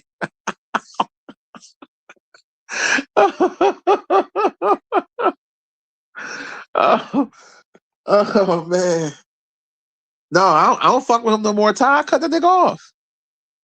I don't fuck with a lot of dudes, bro. Like the boys I fuck with this one boy I'm cool with named Lamar. Me and him used to work with each other back when I used to do home health aid. Me and him still cool. He a thorough ball. I fuck with my nigga Gang Weezy. Some of y'all might know him off of YouTube or whatever. Gang War, Gang Weezy. He go by the Speakeasy. That's my man's. I fuck with him. He a stand-up dude. I got other associates, you know what I'm saying, that I fuck with. Like guys that, you know, I link up with here and there. You know what I'm saying? But like stand-up dudes that I call friends is like Gang War, my boy Lamar. I don't really tell y'all too much about Lamar, but yeah, he a cool dude. He looked like Lil Meech. You know Lil Meech from BMF? He looked just like that nigga. Just old, a little bit older. You know, y'all know about Steve and shit. You know, Steve's still my man's, but you know, Steve a lost cause, man. It just, you know, I love him, but he a lost cause, man. He want to be around his father and all that dumb shit. So I just love Steve from afar. Like we watched the football game together, you know, when the Eagles lost the playoffs. You know, we linked up, you know, watched the game with the fellas. But other than that, I got my homegirl Pam I'm cool with. I met her when I used to work at my old I was her supervisor back in the day. She an older woman. Me and her always remain tight, you know what I mean? I got another old head I'm cool with named Miss Mary. You know, she been in my crib a few times, you know what I'm saying? We at my old cookouts I used to have. And I got associates, you know what I'm saying? Like my man Reef from YouTube, you know what I'm saying? Me and him still chop it up. My man Chris, Dark Lord, that's my man. It's like, you know what I mean? I got people that I chop it up with off of here and off of people I met off, you know, regular real life. And I deal with family. You know, sometimes I prefer to deal with family because, you know, certain family members, you know, ain't gonna do you wrong. But yeah, but niggas that be on that dumb shit, I can't really hang around them. Cause you know, him and my boy Steve, they both Virgos, and you know, them Virgos are you can't tell them nothing. You know what I'm saying? Like it's like they hard headed. They say us Tauruses are hard headed, but I know how to compromise, and I know when a person tell me some shit that's real, I listen. Like one of the girls on here, you know, y'all might see her in the chat once in the blue. Her name Jess. Me and her, you know, becoming real cool, whatever. She, you know, she cool people. She live down south. We chop it up. She'll tell me about myself, or we chop it. You know, if I'm telling her a story about something, she ain't a yes person. She'll tell me like, "Man, you out of pocket," or she'll be like, "Whatever, whatever." And that's what I respect about her because you want people to tell you the truth. You don't want yes men. I used to be around a lot of yes men. Like when I first started YouTube back in 2013, when I formed the Wood Grain crew, some of the crew that was around me were yes people. You know what I'm saying? Like, and you know, like I said, it's a couple of them I'm still cool with to this day, and I never viewed them as yes men. Like Reef, cool peoples. You know, I still fuck with Reef heavy. K.R. Hawkins, I still fuck with him. They like the only two from that crew. I used to be cool with this girl named Tanya Crystal, but she was a yes woman. Whatever I said, she went with. Like I mean, she had a lot of love for me and all that, but you know, but she was a yes person. And I don't want no yes people around me. You know what I'm saying? Like if I'm fucking up or I'm wrong, I need you to tell me. I might not like it at the time. I might feel some type of way, but I'm going to respect what you said. And then when I think about it, I'm like, you know what? They was right. They was right. Because criticism, don't nobody like to be criticized, whether it's constructive or not. But it's reality. You might gotta tell me like, yo, you know what? You wrong here, bro. You could have handled it this way. You could have handled, you know what I'm saying? And then once I think about it, I'm like, you know what? Yeah, you're right. I'm sitting here watching Django. This. I ain't gonna lie. This movie is a classic.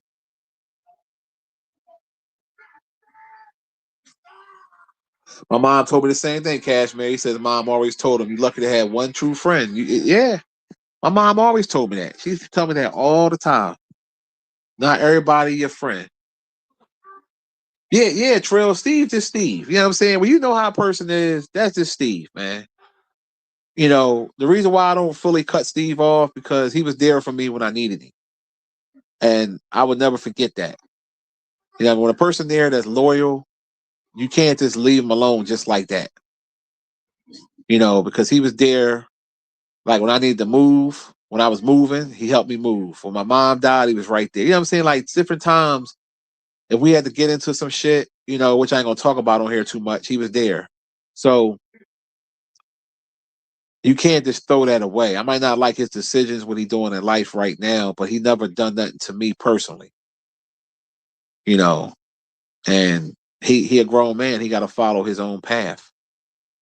You know, I can try to advise him or talk to him because I'm a little older to say, hey, yo, bro, like, you know, but he hard headed and he gonna do what he want to do. So I realized that. So I just say, you know what? Why even get mad? You know, let Steve be Steve. I talk to him when I talk to him.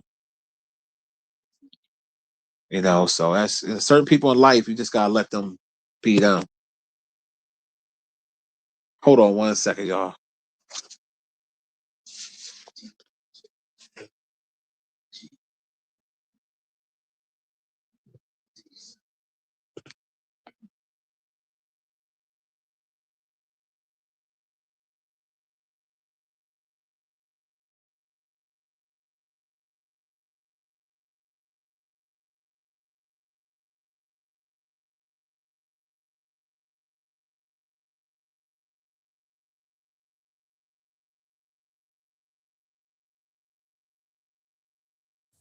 Yeah, I'm back.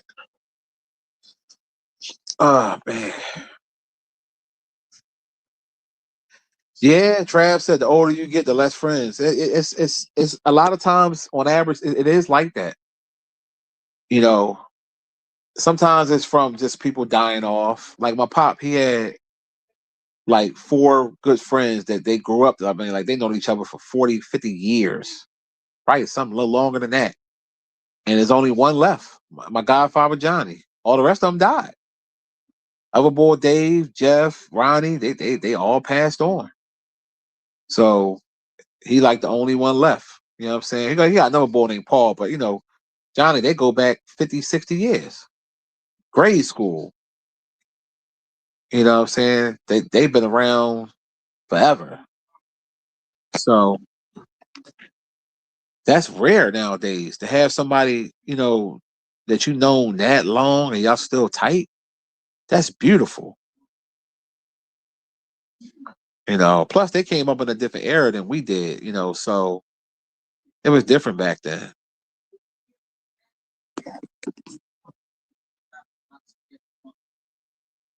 But you know, it's he said South said that nigga a sexual deviant. He sure is, man. Well, he definitely have an addiction. He definitely have an addiction. I'm catching up on some of your comments. Yeah, Cashmere, he definitely has an addiction. Um, um. Oh yeah, Chucky, I got some wild ass stories, bro. Man, like I'm telling you, if I was a little bit more known, I would write a book of my life and the people I've been around. And I'm telling you, it's some of the funniest shit, sad and funny at the same time. Like I'm telling you, the people I grew up with, because I had other friends that I grew up with, but we ain't, you know, we ain't cool like we was back then. If I see him, we'll speak, hey, how you doing? But you know how that go. You grow out of shit. But oh yeah, man, the stories. The jokes write themselves, man. They really do. They really do. You know, and with the old homie, he make dumb decisions and he got an addiction because fucking bitches in the house and videotaping it and taking pictures, it, it's not a smart thing to do. Because quite frankly, if his wife was to get a hold of that, she will win a divorce and win everything he has because she has the undeniable proof of adultery. And this ain't but one woman, it's multiple fat ass bitches that you fucking on the bed y'all sleep on. It's like, you know, you, we all make mistakes in life as men. I get it. But you gotta correct the mistakes after a while to say, you know what, this too much. I can't. You know, I guess he got his wife home all the time. That's why he take him to the hotels now. But when he showed me that, I said, hold up. I'm looking at the picture. I'm like, hold up, why I see a picture of you and your wife on a nightstand? Like that's your room? He like, yeah. I said, why you bringing him to the crib? Oh, well, she at work and blah blah blah blah blah. What? I said, you tripping, dog. Like you just out of pocket. And I don't know why he thought he was trying to impress me. I'm looking at you sideways because I'm like, dog, this ain't a part of the game. Like, I ain't hating on you getting no pussy, but damn, nigga, don't take him to the crib. At least have enough respect for your wife to say, I'm not going to fuck these bitches in the crib. I've seen about 6 different Jones that I know about that he fucked inside the crib. He had one girl down in the basement taking a shower. He showed me a video of her walking into the shower. Yeah, yeah. You know, I gotta make sure she wash up first before we do it. She like, stop, stop. You know, because she knew he was recording and shit. He was like, yeah, let me see that butt. Shake it for me. I was just like, wow.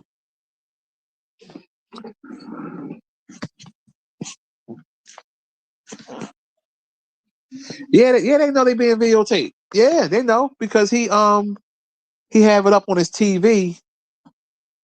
I showed a couple of y'all on my Instagram and shit. 'Cause I still got the pictures and shit. He he was looking back at the TV where you can see the recording on his TV or whatever. And yeah, they know. Yeah, they definitely know. You know, that's the only thing I can say that I can respect him for. He not doing it secretly because that's a crime.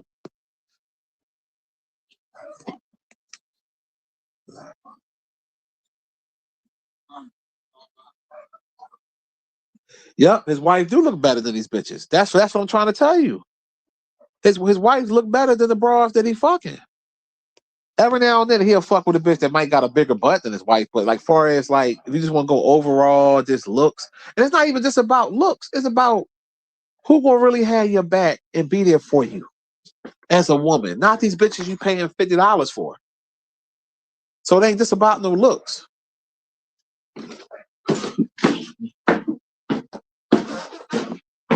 Remember I told you when I said to the motherfucker, I said, if your wife was to step out on you, oh, I would leave her. And I said, well, why would you leave her when you've been doing it for years? Hold on a second. I'm about to check this bitch because I'm sick of these motherfuckers. Hold on 1 second.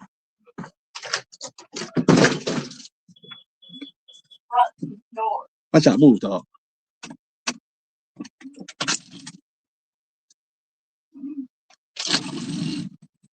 Yeah, go right out. Yeah, man. Make sure you tie my bags back up, please. I don't mind you getting the recycle, but you gotta tie my bags back up. You know, Chinese people and shit going through your fucking trash and then they don't even tie your bags back up.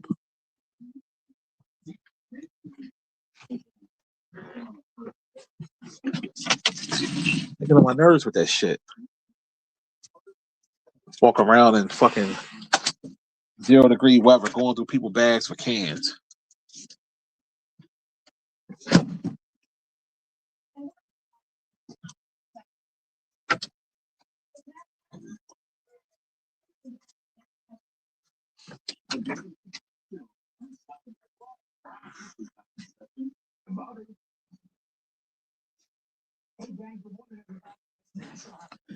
Yeah, he definitely playing with fire, Sweet D, and it's it's um it's real unfortunate.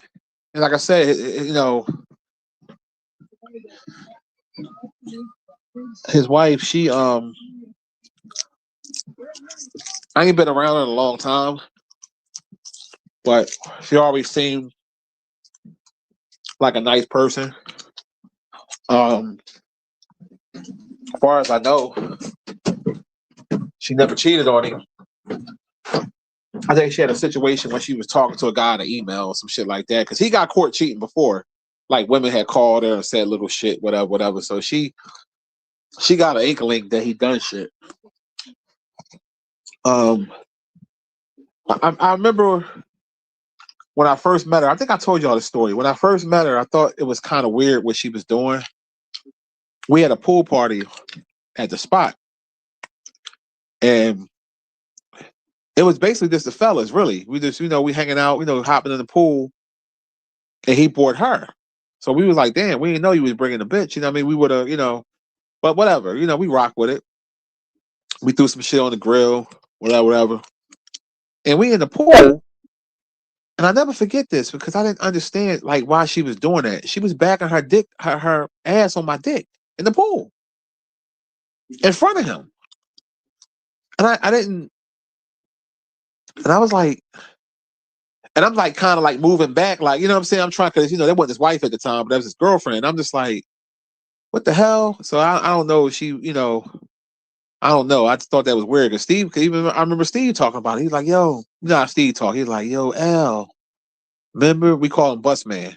Remember when Bus wife was grinding on your dick in the pool? And me being a respectful guy, like, cause you know what I mean, like that's his woman. You know, I moved out the way, and that was the second chick that did something kind of out of pocket. I think I told y'all this story back in the day when his baby mom. Well, I think it was before she got pregnant, but whatever. He was messing with the girl, whatever. So long story short, she's about to go away to college, and she had called my crib, and she was like, is he there? He's always be at my crib, and I was like, no, he's not here. I'm in the tub, and she was like, oh, you in the tub, huh? Can I come over and see you? She basically came at me, and I declined it. Right, trying to be a good dude, you know what I mean? Declined it, and then of course she went back and tried to make it seem like it was the other way around. But I had proof, whatever, whatever. He believed me. But he wound up still having the baby by the bitch anyway. But anyway, I've been loyal to the boy. And then when it's time for him to be loyal to me, he didn't do it. So when I look back on it, I wish I would have fucked his wife and his baby mama. Because I could have. But I try to be stand up because that's my homie. You know what I'm saying? If you respect somebody and that's your homie, you ain't gonna do you're not, you know what I mean? You're not gonna cross that line.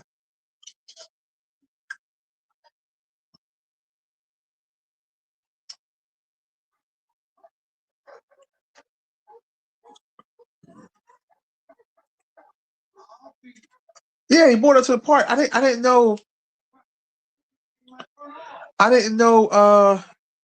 no telemarketers lately, bro. I called Comcast and they put this block thing on my phone, so 95% of the calls don't come through no more. 5% still come through. Like I might get like 3 calls a day.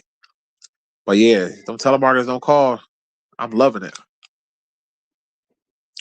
I don't know what they did, but I was like, wow.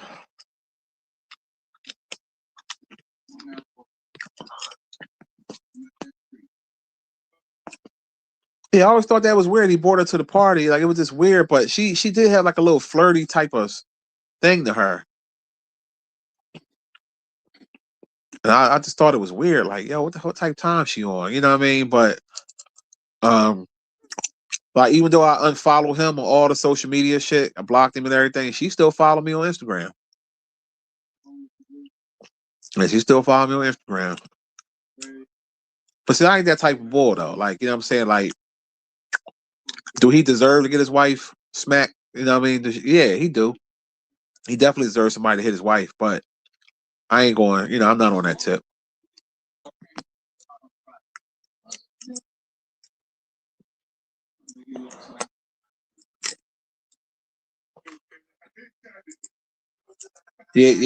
Trill, man. Them Asians be out of pocket, y'all.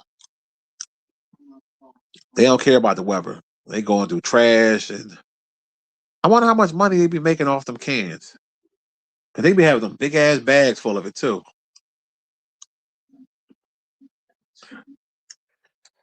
Yeah, I had some characters as friends growing up, man. Yeah, I definitely had some characters. I sure did. This dude named Jamal. I think I told y'all. I don't know if I told y'all this story. When I used to live down Huntington Park back in the day, I had a crew of friends that we had a crew. So it was me, John, Jabay, Jamal, Rome, Carlos, and Brian. So the main crew, like John, Jamal, and Rome live on the next block from me, which called them live down the street on Reed Street. So anyway, the boy Jamal, I had put him down with the party line. You know, I'm taking it back in the '90s now, and he was a fat boy. He wasn't, you know, he didn't really have to. I'm just gonna keep it 100 with y'all. He ain't had the gift for gab. Let's just say that. So I was pulling mad bitches off that party line. Like I mean, I was killing the game. So he was jealous of it. You know, he's like, "Damn man, he always fucking with you." So I said, "All right, I'm gonna try to, you know, my best to try to link, you know, hook you up." So I met the shorty off of there, little freak John, little light skinned broad, right? Her name is Tracy. Never forget her. She liked me a lot, but yeah, I knew she was a little whore, so I, you know, I didn't take it personal. So I told her, I said, "You gonna give my man some pussy?" So she's like, "He gotta pay, whatever, whatever." So I, you know, I set it up. They did their thing, whatever, whatever. So after that, she told me like, "I don't want to fuck with him. I'm not attracted to him." All right, whatever. So I told him, I said, "Yo, you gotta get your own, dog." I said, "You gotta get on the line. It's mad bitches on there." So back in the day on the party line, the faggots, the trannies will only get on there late at night. You would hear them on there. Like they had enough respect not to get on there, you know, during the day. They would get on in the wee hours of the morning and whatever, whatever. Anyway, he used to live around the corner from me, and he had the corner house. So when I would go over to his crib, he would leave his side door open to go right into the basement. And we, you know, we would link up there all the time, whatever. I go around there one day. I go inside the basement. He in the back. He had a big ass basement. He in the back of the joint getting his dick sucked. So I'm happy like a fucking kid, like a father watching his kid graduate from school because you know he had a hard time getting, you know, shit on his own. So I hid behind a little wall, John. He getting his hammer ate. They get done. I see the motherfucker. It's a tranny, tall, dark skinned motherfucker with a wig. Halfway looked like a woman, but you could tell it was a dude. Had these big ass feet, Fred Flintstone feet, big ass Julius Irvin hands. I'm like, what the fuck? So I hear, you know, the motherfucker left, and I grind his ass. So I said, what the fuck is you doing? Oh man, you know, he gonna give me the excuse. Oh, it's hard out here. It's hard out here. Cause them trainings, you would hear them on the party line all the time. I used to just hit the five. The five was like the block. It's a block, block them, block them, block them. And they'd be on there begging to hook up with guys. And I was like, yo, what the fuck, man? That nigga was begging me not to tell people. Oh man, don't tell my brother. Cause his brother, he was real against that shit. His brother Rome, he was like real against it. So I kept it secret for a little while. And I ain't gonna lie to you, I'm gonna keep it 100 with y'all. I ain't keep it that, but I kept it as long as I could. Cause he had did something to cross me. And I had to let it out. And I told everybody. I told his brother. He got clown. That nigga wanted to kill me. But I had to cut him off, man, because I was just like, it broke my heart. Because us growing up, we didn't believe in that shit. You know what I mean? Like, I'm just being honest with you. It was too many women, like, especially back then, it was so easy to get women. And I didn't understand you going that route. You know what I'm saying? Like, I just didn't get that. It just broke my heart.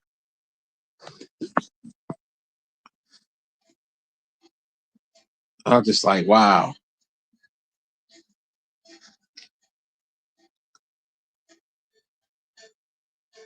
He said Ricky said he brought her to the party for y'all. He might have.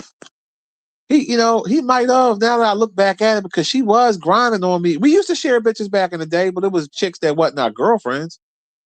We party bras together. Yeah, me, Steve, and Carson. His name Carson.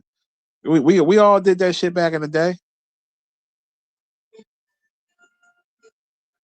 And that was some funny shit by itself too. That was some real funny shit. I'm telling you, if I wrote a book, especially about Steve life by itself, is hilarious. With his dad messing with him and his dad having sex with women, and the grandfather and dad talking about some swallow it. I said, please, baby, please, please swallow. Come on, baby, please, please, please. Oh, like, that shit's some funny ass shit, man. I do like an audio book. That shit's hilarious. It's sick, but hilarious.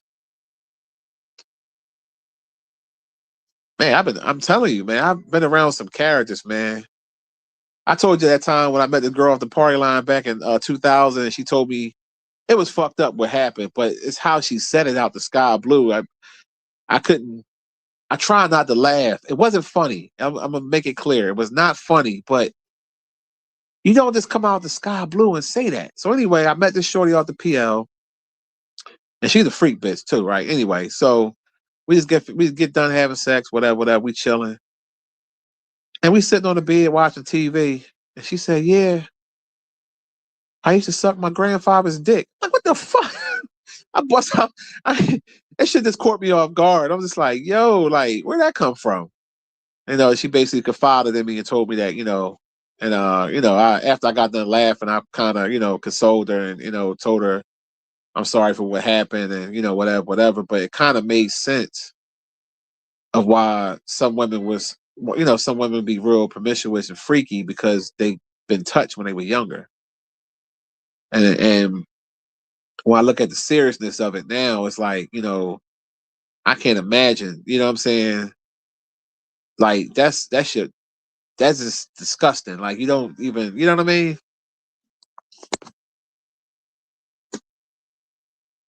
But yeah, I was fucked up for laughing.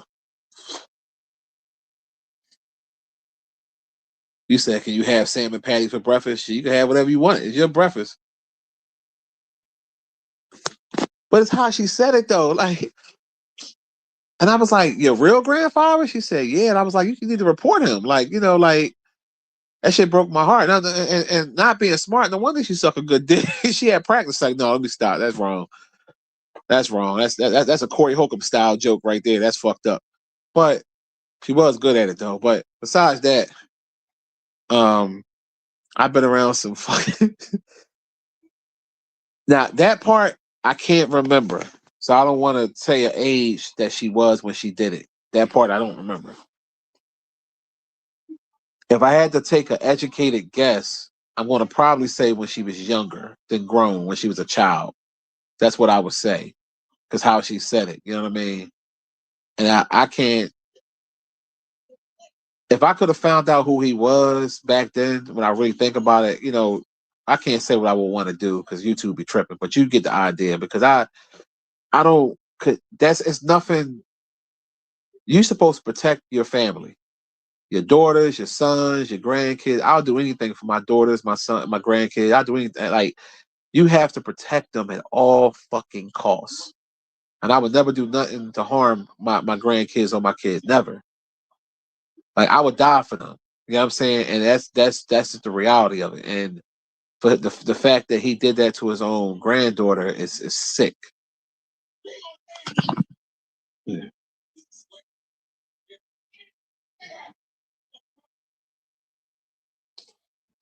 Oh yeah, I've been heard it all.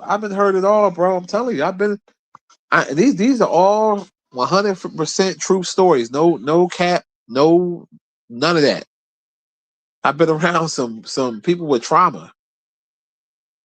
I've been around some people with trauma, and I just say, damn, I was blessed to not have no trauma like that. Like the one boy I grew up with named Marty. I lived on my grandma block. He had four brothers. Hold it was Malik, Marty, Malik. What's the other brother? God damn, I can't remember their name. Chris.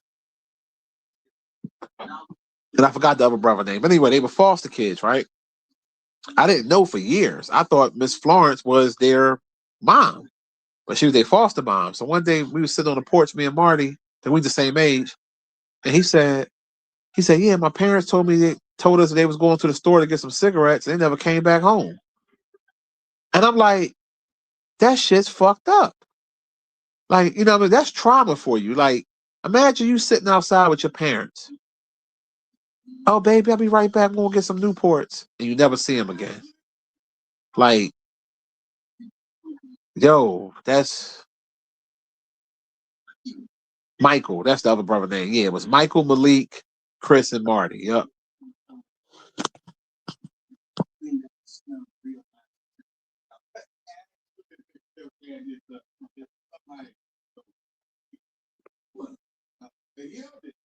I was like, God damn. You know, just like when Steve told me he was a crack baby. You know what I'm saying? He just came in. He had told me one day we was at the hotel with these bitches, right? And back in the day, and we was sitting up talking. We had a double bed, you know, the two beds. The bitches, they would sleep. One girl's on my side, one girl on his side. Me and him just sitting up talking. And out the sky blue, he was just like, yeah. He said, yeah, you know what? He called me L. He said, yo, L, you know I was a crack baby. My mom and dad just smoked crack. So I was born high. And I was like, now it make a lot of sense, you know what I mean, why he way he is, but it was just fucked up when I heard that, because I was just like, damn, like, you're like, how can you be so insensitive with the mama to be smoking crack while you're pregnant? That's why I don't respect his mom or his pop.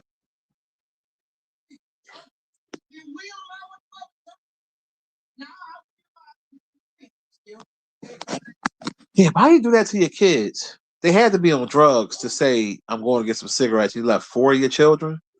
And they all was like fucked up too, because Chris, the oldest brother, he was a fag. Michael had issues like behavior issues. You know, Malik. Matter of fact, I think one of them definitely did. I think Michael died. He got killed. I don't know. I don't know. Marty still be around. He still come around that way. You know what I mean? He's so used to that neighborhood. And Florence don't even live there no more, but he always still come around, hang around the same people. That's all he kind of know. You know, because I got my peoples that still live on the block. And they said they still be seeing him. I haven't seen him in years.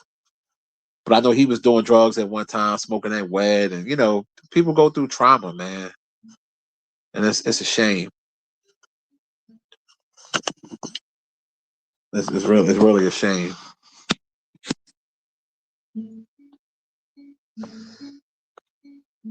You know, but you know, what are you gonna do? You know what I mean? At the end of the day, it's life. People go through trials and tribulations. Like I'm sitting here thinking about my life, and I'm like, I never went through nothing like that. I went through regular shit, but I never went through that trauma. I had my mom and dad were together. I was the only child. Um, you know, both my parents worked. I can honestly say I didn't have no real fucked up childhood. You know, I made mistakes like any other, you know, young adult and young bull, whatever, you know, doing stupid shit or whatever. But I never did jail time. I never, you know what I'm saying? Like I just look back like I never did drugs. I don't drink. So it's like I was blessed to not go through some of the pain that these people that I know went through. I never been molested. I never had no family member, you know what I'm saying? And it's like when I hear these stories of, you know, family members molesting them and, you know, getting beat like crazy. Like I got my ass whipped when I was bad, but that was natural. That's what you supposed to. That's what's wrong with these kids nowadays. They ain't get their ass whipped growing up. You know, my grandmama whipped my ass, my mama, my dad. Like, you know what I'm saying? Like, they don't have that discipline nowadays. They be threatening to call DHS on your ass.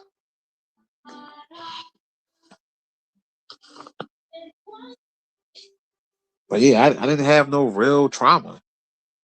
You know, when I really think about it, like, you know, it wasn't no one's life perfect, you know, but Like I said, if anything, I've done more fuck little dumb shit. This out of spite, this doing dumb shit. You know what I mean? But as far as um, my family was loving. And my immediate family was loving to me. Grandmama was loving. My grandfather. Yeah, I was one of the lucky ones. It's a shame to say that, but in the black community, it's lucky to have that.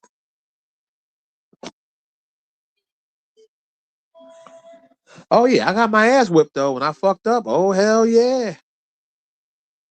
I got smart as I got a little older when I get my ass whooped. I used to put like stuff inside my pants so it wouldn't hurt. Oh yeah, I got smart with it, but yeah. Like the only thing I would say that, and I won't even call it trauma, but I would say like that turned me out was young is when I found my pop porn collection. You know, that made me into like a freak and like watching porn and jerking off when I was young. You know, I went snooping for it and found it, you know. But other than that, like yeah, no real trauma. Shit, I remember I got my ass whipped with a Nerf bat, extension cord, belt. Shit.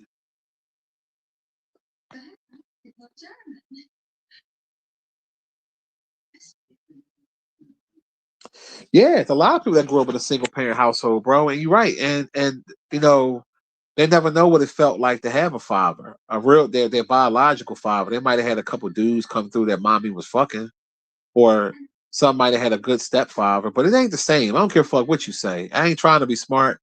I'm just gonna keep it 100. It ain't the same. A stepfather versus a real father is not the same.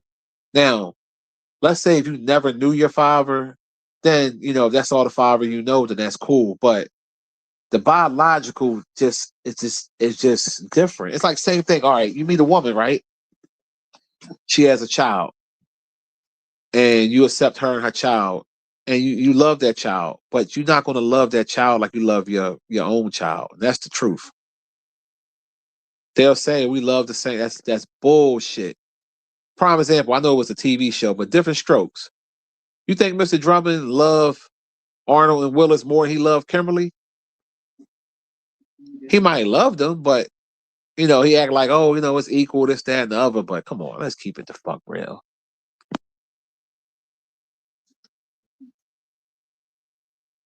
Let's just keep it real, man. Like, ain't no fucking way in the world. When I used to mess with that bitch April back in the day, they had the two kids. You think I love them kids more than I love Maisha? Because London wasn't around then. Hell no. To be honest with you, I ain't really like them kids. Like, I tolerated them, but ain't no fucking way in the world I'm gonna love somebody else's kids more than I love my own. Shit. That's just being honest.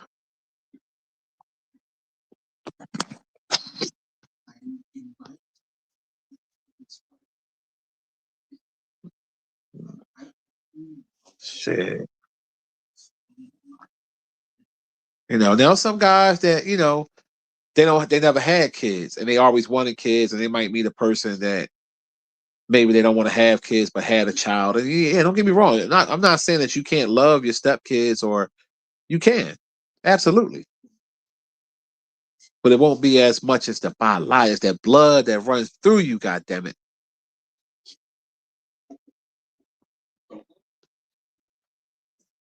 You just gotta be honest and just be honest and keep it real. Keep it real at all times. That's how I like to do.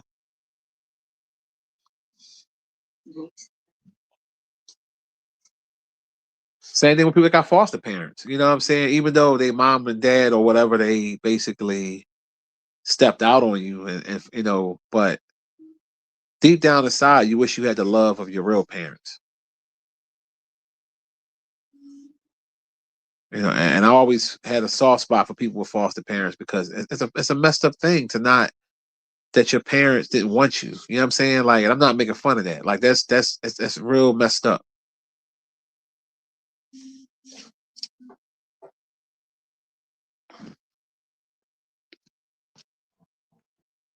But I commend some of these foster parents for stepping in and doing the right thing. Now, some of you sorry motherfuckers, you only do it for the money because you get good money for that shit.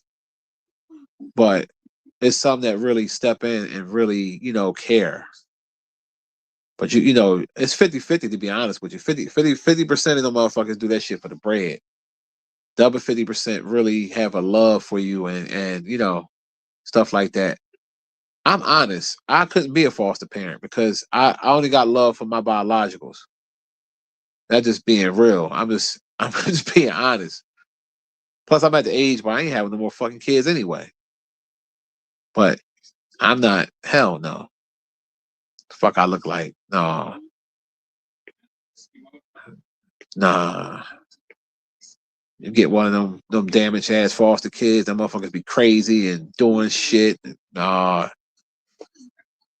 I ain't gonna say I'm going to the store. I'll be right back. I'm just gonna have to drop you back off at the fucking agency and shit. So no, let me start.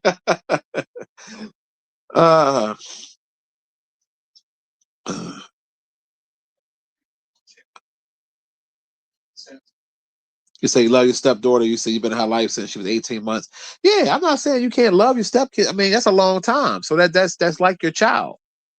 That's definitely your child. Your stepdaughter. So there's nothing wrong with that. I'm just saying it ain't gonna be as much as you would love your biological. That's all I'm saying. That's just the harsh truth and reality what people don't want to discuss and say.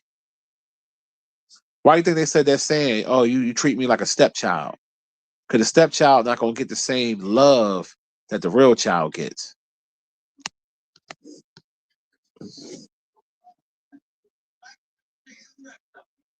Jason, thank you, bro. He said, bro, you funny as hell without even trying. Yeah, I'm just being myself, man. I'm just keeping it 100. That's all I'm doing.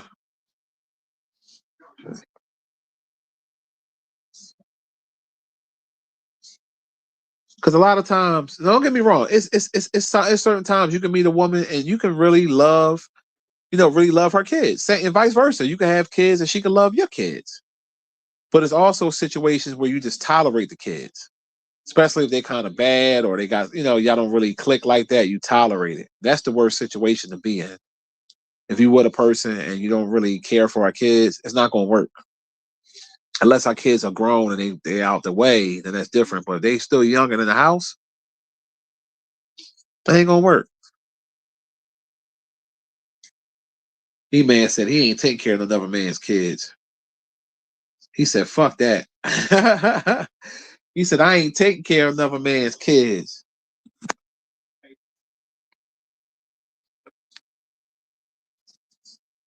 Yeah, man, I don't blame you. I understand. I mean, it's not for everybody. Some people is good at, good at taking care of other people's kids. I mean, that's their passion in life to do that. And I commend you for doing it because if you can share love to another person's child, because maybe some of the fathers don't want to be there. If the fathers don't want to be there and they don't have a father and you in that woman's life and y'all going to get married and you step in to do it, then I commend that. Yeah, it's all right.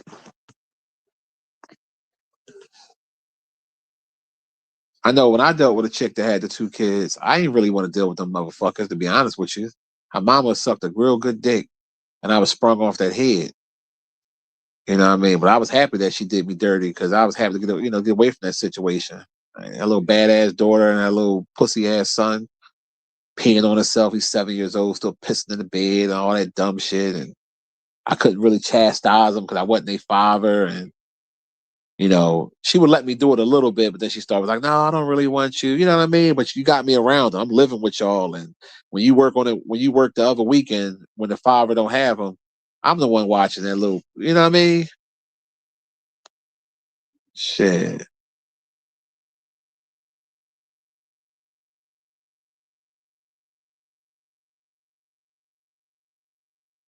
You said you was messing with a chick that had 7 kids. You said after one of her son's basketball games, I went to Burger King. You looked at her and she said, "Don't worry, I'm paying."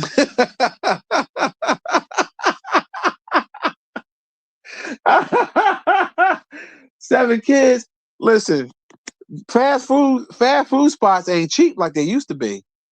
If you go to McDonald's and get 2 quarter pounder meals, that shit like you get large. That shit like $30 or close to it. So 7 kids, shit. No wonder she looked at you and said that shit. You ain't never lied. 11. I dodged a good bullet. I ain't gonna lie though. She sucked a mean dick though. That motherfucking head was all that. I ain't gonna front. That bitch was a gobbler.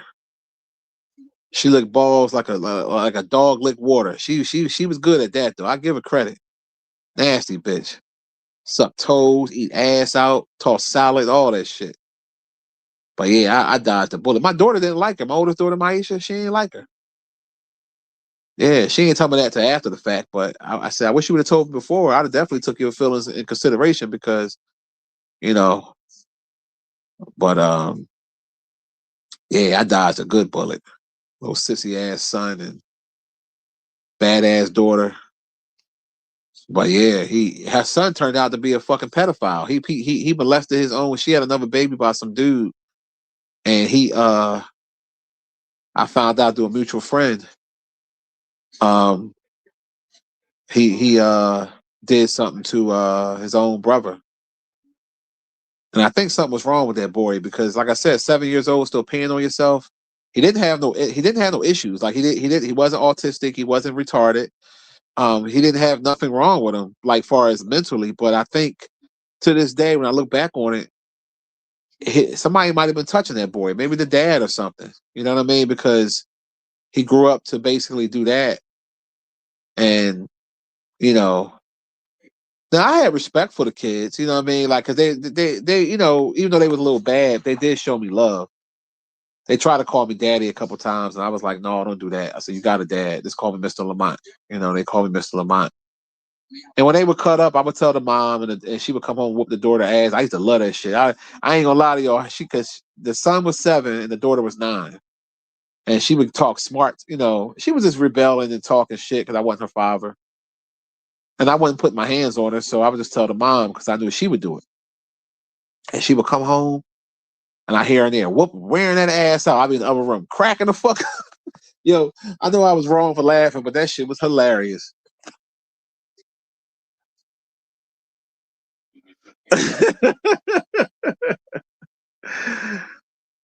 Oh man.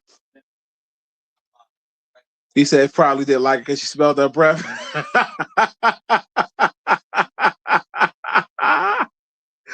Yo, you out of pocket. Yo.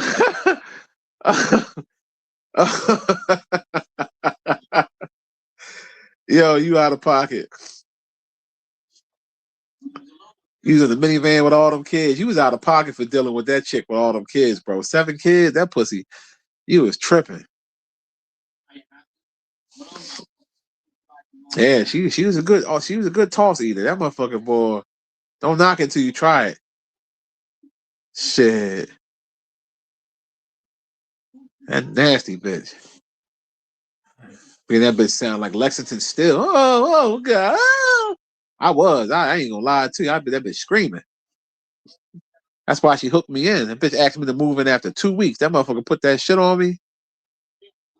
That motherfucker. She said, I want you to move. Well, I must have put it on her ass too because she asked me to move in. I ain't asked to move in. That bitch asked me to move in. But she the first person to do the salt and pepper shaker on my shit. Did that salt and pepper shaker. I lost my mind. She had a perfect lubricated mouth. It's beautiful.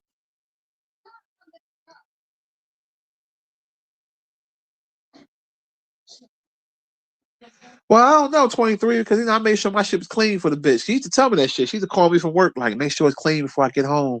Like, she's a freak, man. She turned me out. That bitch was nasty. And then I'm a petty motherfucker, right? Because me and her ex-husband, right? Me and him didn't like each other at first. You know how that go. You know, I'm the new guy and I'm around his kids because they were still married when we was together, but they were separated. So then they got the divorce while we was together. And, me and him developed, to be cordial, because we figured I'm gonna be around your kids. They don't used to us beefing back and forth. And when me and her broke up, when she did me dirty, me and him was talking, and I was asking him, and he was like, "Yeah, I would have told you, She did me dirty with the same dude, her so-called best friend. So I'm so petty, right?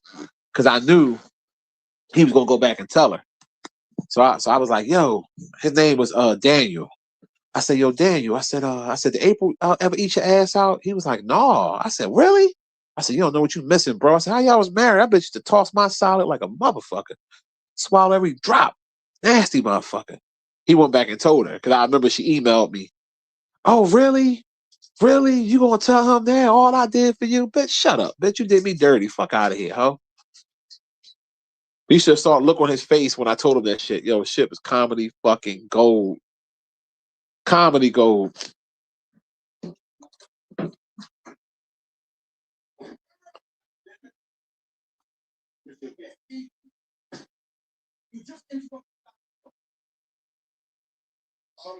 You said you had to take somebody's spot for the first 2 days. Man, yeah, you lucky they didn't do shit to your car, bro. Shit. Oh, respectfully, you took my spot. Them tires would have been gone. Straight up. I don't play that shit. Somebody somebody take my shit. I'm gonna say, okay. I'm gonna say, okay. And I might not even do it my damn self. I might get somebody else to do it. Cover it, you know what I mean? Because you know you got all these ring cameras everywhere. But you better believe you're gonna be like, you're gonna wish you ain't parked there.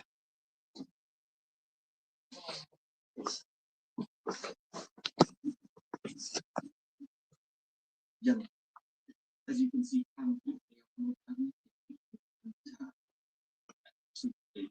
2 days at that. You out of pocket.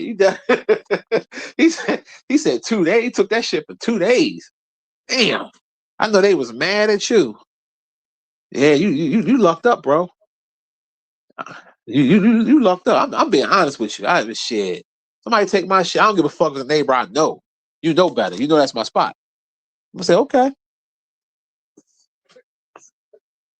I'm gonna say okay. Or I might be petty. I might wait. See, I'm a patient motherfucker when I have to be. I might wait until the snow clear, act like it's no big deal. So that way you don't even know it came from me. I might wait a month. That's how petty I am when you fuck me. I might wait a month. No snow on the ground, whatever.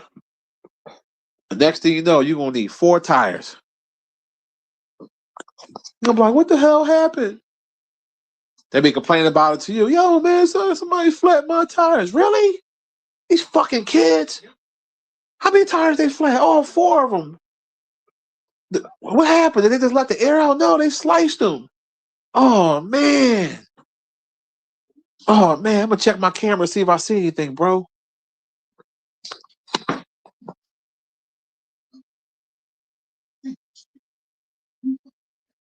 You say you from Red, used to cut school to go to Shady Maple for breakfast. That's what I'm talking about. Hey, so you ever see that little casino they got there? It's right close to Red. It's called Hollywood Casino in Morgantown. I think it's called Morgantown, PA. I was just there on Saturday. I know Red is real close to there.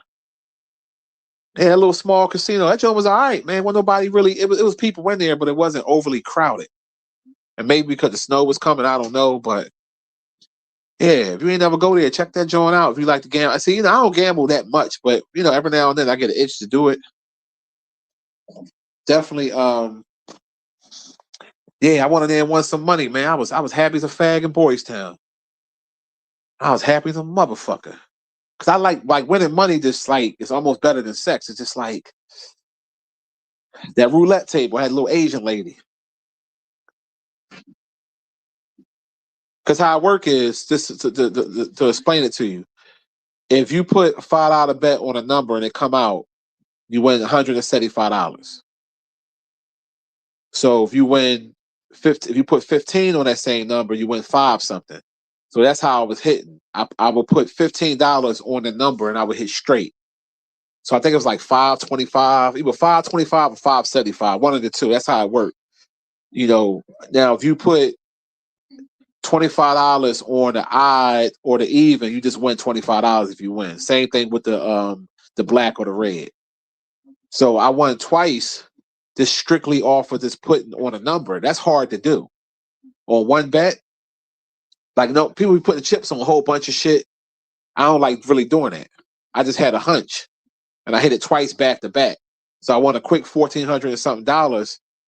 And she was like, "What the fuck?" Looking like, you know what I mean. So then I said, "All right, well, I'm gonna bet a little more, but I'm not gonna go below this 1,400." You know what I'm saying? That's how you stay in the game. So I just kept betting on like the odd and the even, and I kept winning 25, 25, 25, 25. You know what I'm saying? I kept killing them with that, and then I went and cashed my shit in. But yeah, that's my first time going there. I saw it coming back from Shady Maple, so I was like, "Yo!" But yeah, hotel that I would recommend if you're going out that way, and it's not too far from Shady Maple. I think it's like 7 miles from Shady Maple. I don't know if you ever heard of a place called Intercourse, PA. It's close to Lancaster, close to Shady Maple, and they got a hotel there called the Best Western Plus. Now they pricey on the weekend. I ain't gonna lie to you. About $190, $200 with tax. All together with the tax. But they got nice rooms. They got nice rooms. They got breakfast, and right across the parking lot, literally 15 feet. You go into this other building. They got an indoor pool with a jacuzzi. The room you got like a little porch, little porch you can sit out there. It's nice size TV, Netflix hookup, the whole nine and shit. It's a nice spot. You go during the week, you'll probably get it for like 130, 140.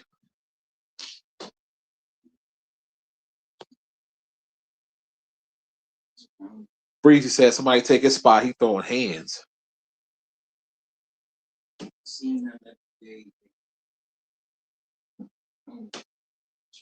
He said, "Oh, if I go to Morgantown, go to a restaurant called Antonio's." Okay, yeah, I'll probably be 3 times a week, 50 years. But I ain't gonna lie to you. Now, when I went to Shady Maple for the breakfast was the shit. When I went recently for the dinner, it was good, but it wasn't as good as I thought. I haven't had it in years, the dinner, and I'm gonna contribute it to a couple things. I wasn't super hungry because we had lunch like 3 hours prior, so I didn't have enough time for this. Really, we had to get there because Shady Maple closed early for dinner. They closed at like 7:30, so we had lunch at this cafe, and I think I had a fish sandwich. Yeah, I had a fish sandwich at the cafe. So I wasn't that hungry. So that's probably what it was. Now some of the food was good, but some of it because they had like the crab cake, the shrimp, they had the steak. So I had got a steak. It was just it, I don't know. Maybe I wasn't that hungry, or whatever. I don't know. I'm gonna view it to a little bit of that.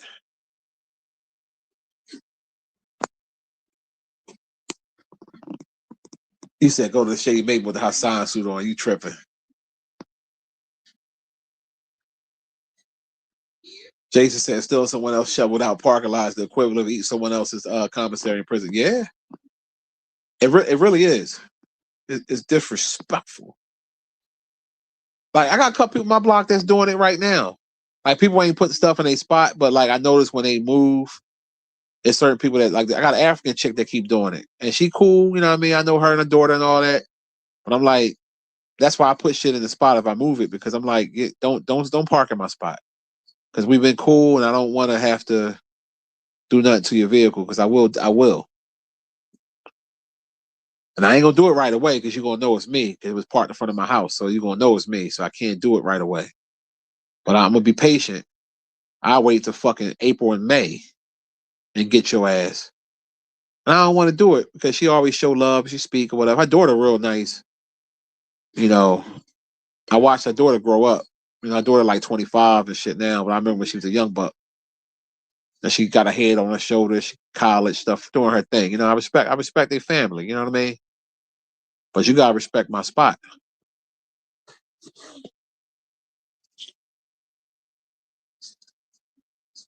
Gotta respect my spot, god damn it.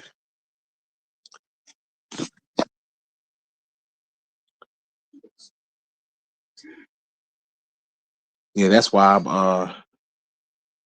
I've been driving my car because I'm trying to avoid going through. My truck is in the front, so you know I'm trying to avoid. Or if I move it and then I put the stuff in there, then I'm trying to avoid the conflict of somebody parking in that spot. It's going to really upset me. You know what I mean? And I'm trying. That's why like even though I prefer to drive the truck when we got the snow out here, my back is cleaned out, so I'm in and out the back. You know what I'm saying?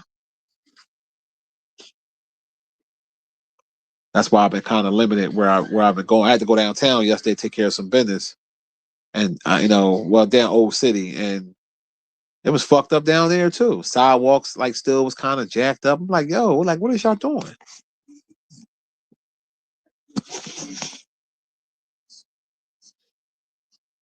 So I'm trying to avoid having to do something to somebody's vehicle because I don't want to do it. So I just drive the car for now. But if we get some more snow or some shit like that, I gotta bring the SUV back out. So um they're gonna have to respect that spot.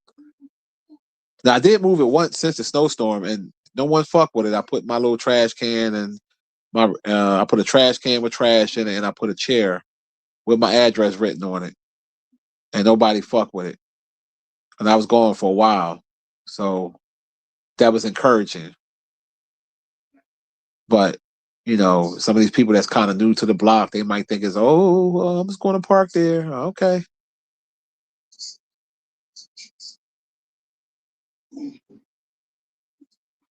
because I'm so fucked up with it. I might put a whole bunch of water on your car.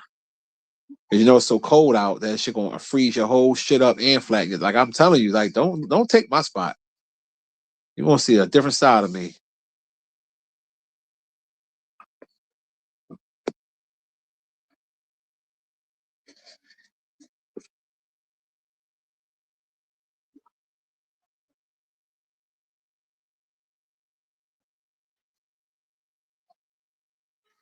Yeah, shit. Yeah, my homeboy talking that shit the other day. Yeah, I'm gonna come take your spot on purpose. I said, all right. I said, keep thinking it's a game, nigga. I said, I know you. I'm gonna flatten your tires. Don't play with me. Shit. Like, don't fucking play with me.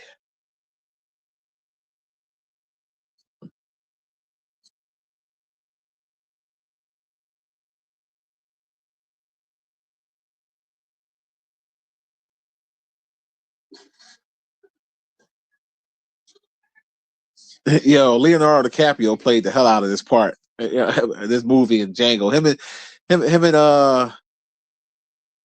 and Samuel Jackson, because Samuel Jackson had you hating him. That's what you call good acting.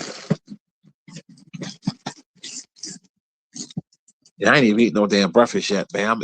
I'm chewing about to chew on these little wheat things and shit. I'm not even that hungry.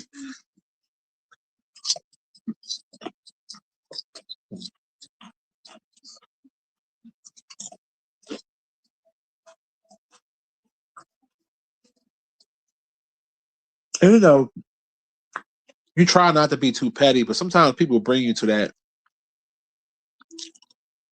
that petty status when you have to be a little petty.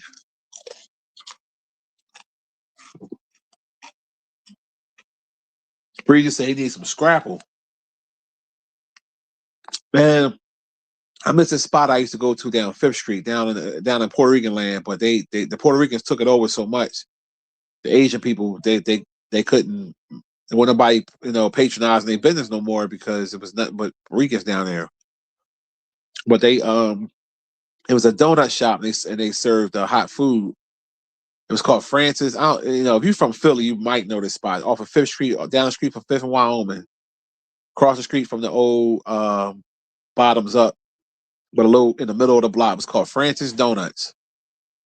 And them Asian people used to sell them mean scrapple egg and cheese on. And she's like, "You want a scrapple egg and cheese on a low? On a low? Yeah, on a low."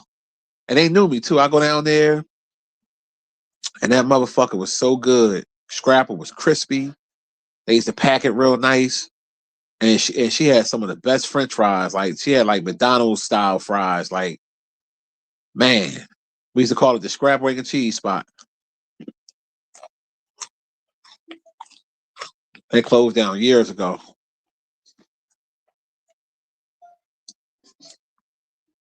It'd be hard to find them good spots like that. Now I did find this new spot. Only been there once, called Mama's Diner. Is in Cheltenham. They Filipinos. That breakfast I had was bumping. I'm still thinking about going there today. I'm thinking about it. They don't close till like 2:00, so I might shoot over there and get me some breakfast.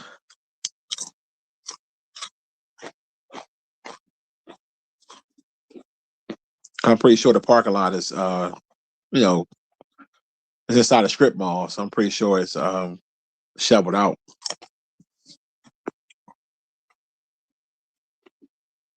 Yeah, what you say on the low? She was trying to say Kaiser roll, but like roll. She said on the low. They're like, how you doing? Like, I was going there for years. I'm like, how you doing? She's like, you want scrapple, egg, and cheese? I'm like, I sure do. You want small French fries, salt, pepper, ketchup? Uh-huh.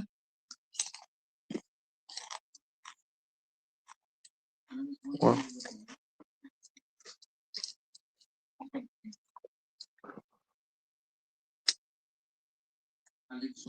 you said I sent you the Delisandro's for a cheesesteak. You wasn't impressed. You said your favorite spot was Ishkabibbles.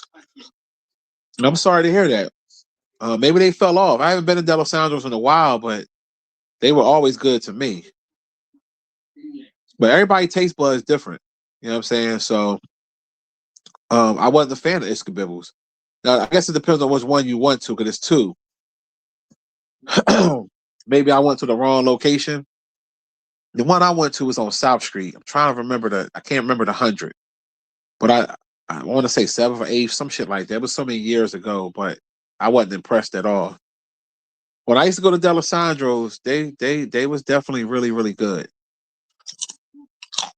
Now, don't get me wrong, they could have fell off. I don't know. I know Jim's off of 54th Street. No, I keep saying Jim's. I'm tripping.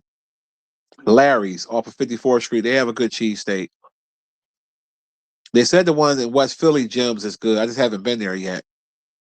Um, who else? What you call it? Got a good steak, but it's a hike. Like, I wouldn't go down there now. You wait till the snow clear up, but a place called it's in South Philly. Damn, I forget the name of that fast. Gooey Louie's. That's a big sloppy steak. It's a big. But yeah, but I wasn't a fan of Ishkabibbles.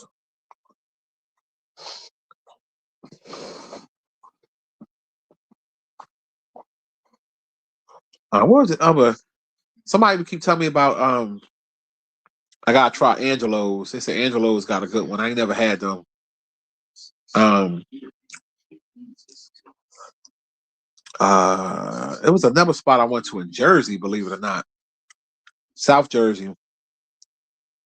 I'm trying to remember the name of them. And they had a real good steak.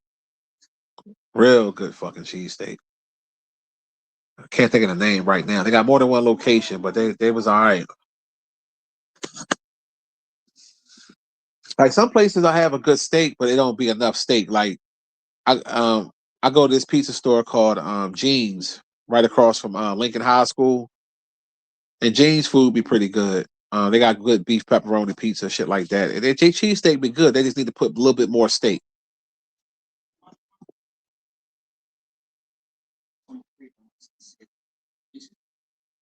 Chitanos, yeah, I think that's it, Breezy.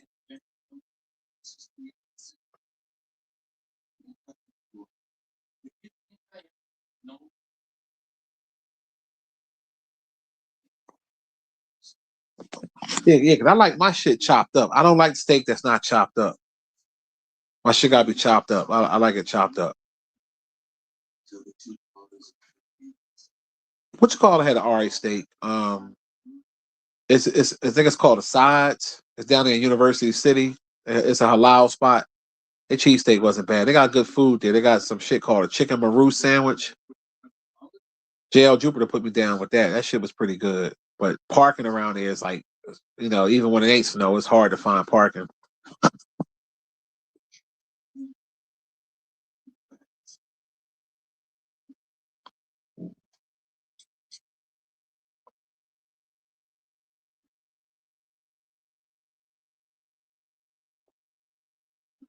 See, I'm watching the part on Django when he told him he got to shake his hand to make the deal, and he didn't want to do it, and then he shot him instead. So he could have got his dumb ass out there alive. I mean, he still got Leonardo DiCaprio. He killed him, but still, it could have been ways of you know, what I mean, you could have came back or some shit. I just thought this part was stupid.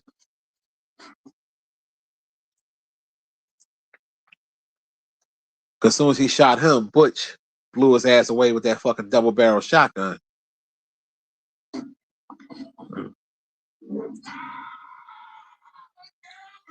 Yo, Calvin. Yo, Samuel Jackson played this part. Yo, he played. He played.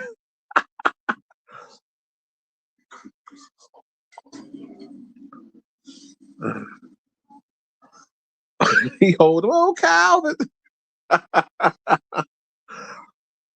Oh my God, he fucking. But Jamie Foxx did his thing in this movie, man. He was tearing those fucking honkies up.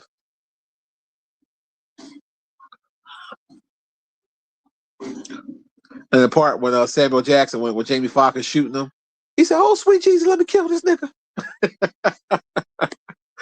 Yo, oh man, classic. You say you don't like sauce on yours. That's why you don't think you like. Well, you gotta tell them the way you want it. How did you get it done?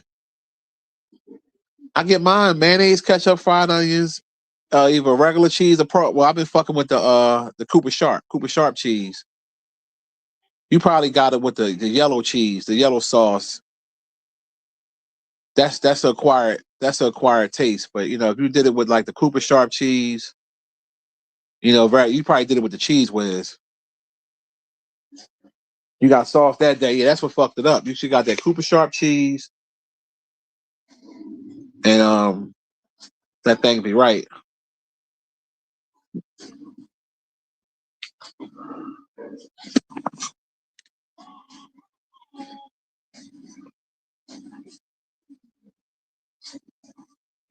Oh, you like the provolone? Why you didn't tell them the provolone then?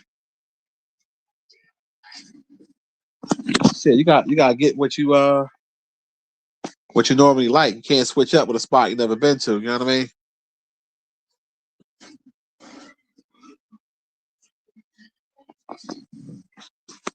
Jamie Foxx was tearing their asses up.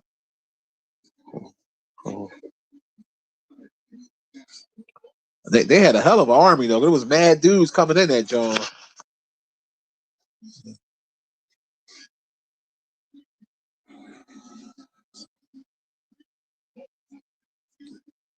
You said the feds arrest Don Lemon? Get the fuck out of here. They did it for real, Lemon, or are you joking? Cause I'm pretty sure if they did, it'd probably be on CNN. But I ain't. I'm still watching Django, but I'm check it out in a second.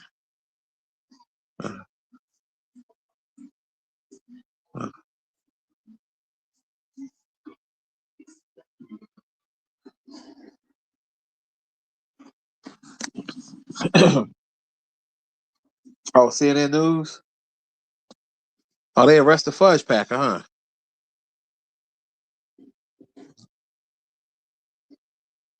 You said the line was mad long. You had ish to do. You still should just order it the way you wanted it, bro.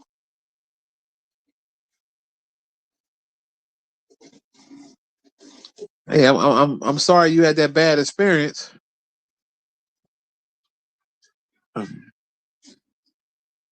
Shit, he ain't gonna have no problem going to goddamn going to jail anyway. He around what he like to be around. That dick. He like being around that dick.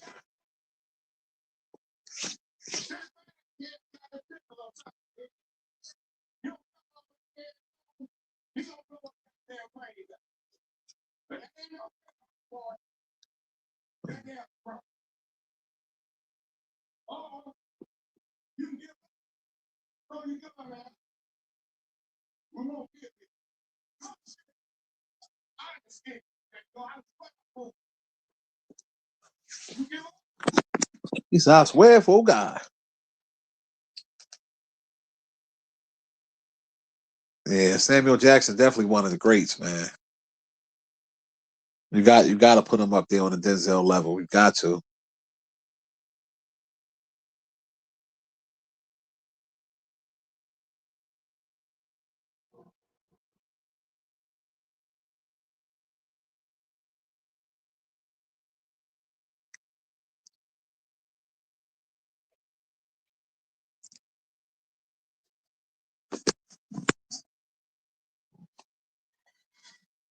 They're not playing with them Democrats.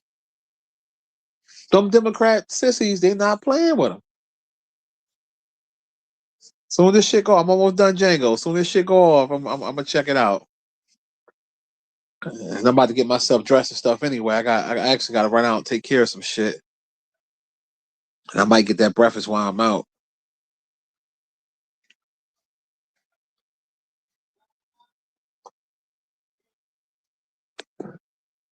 Goddamn Donlin.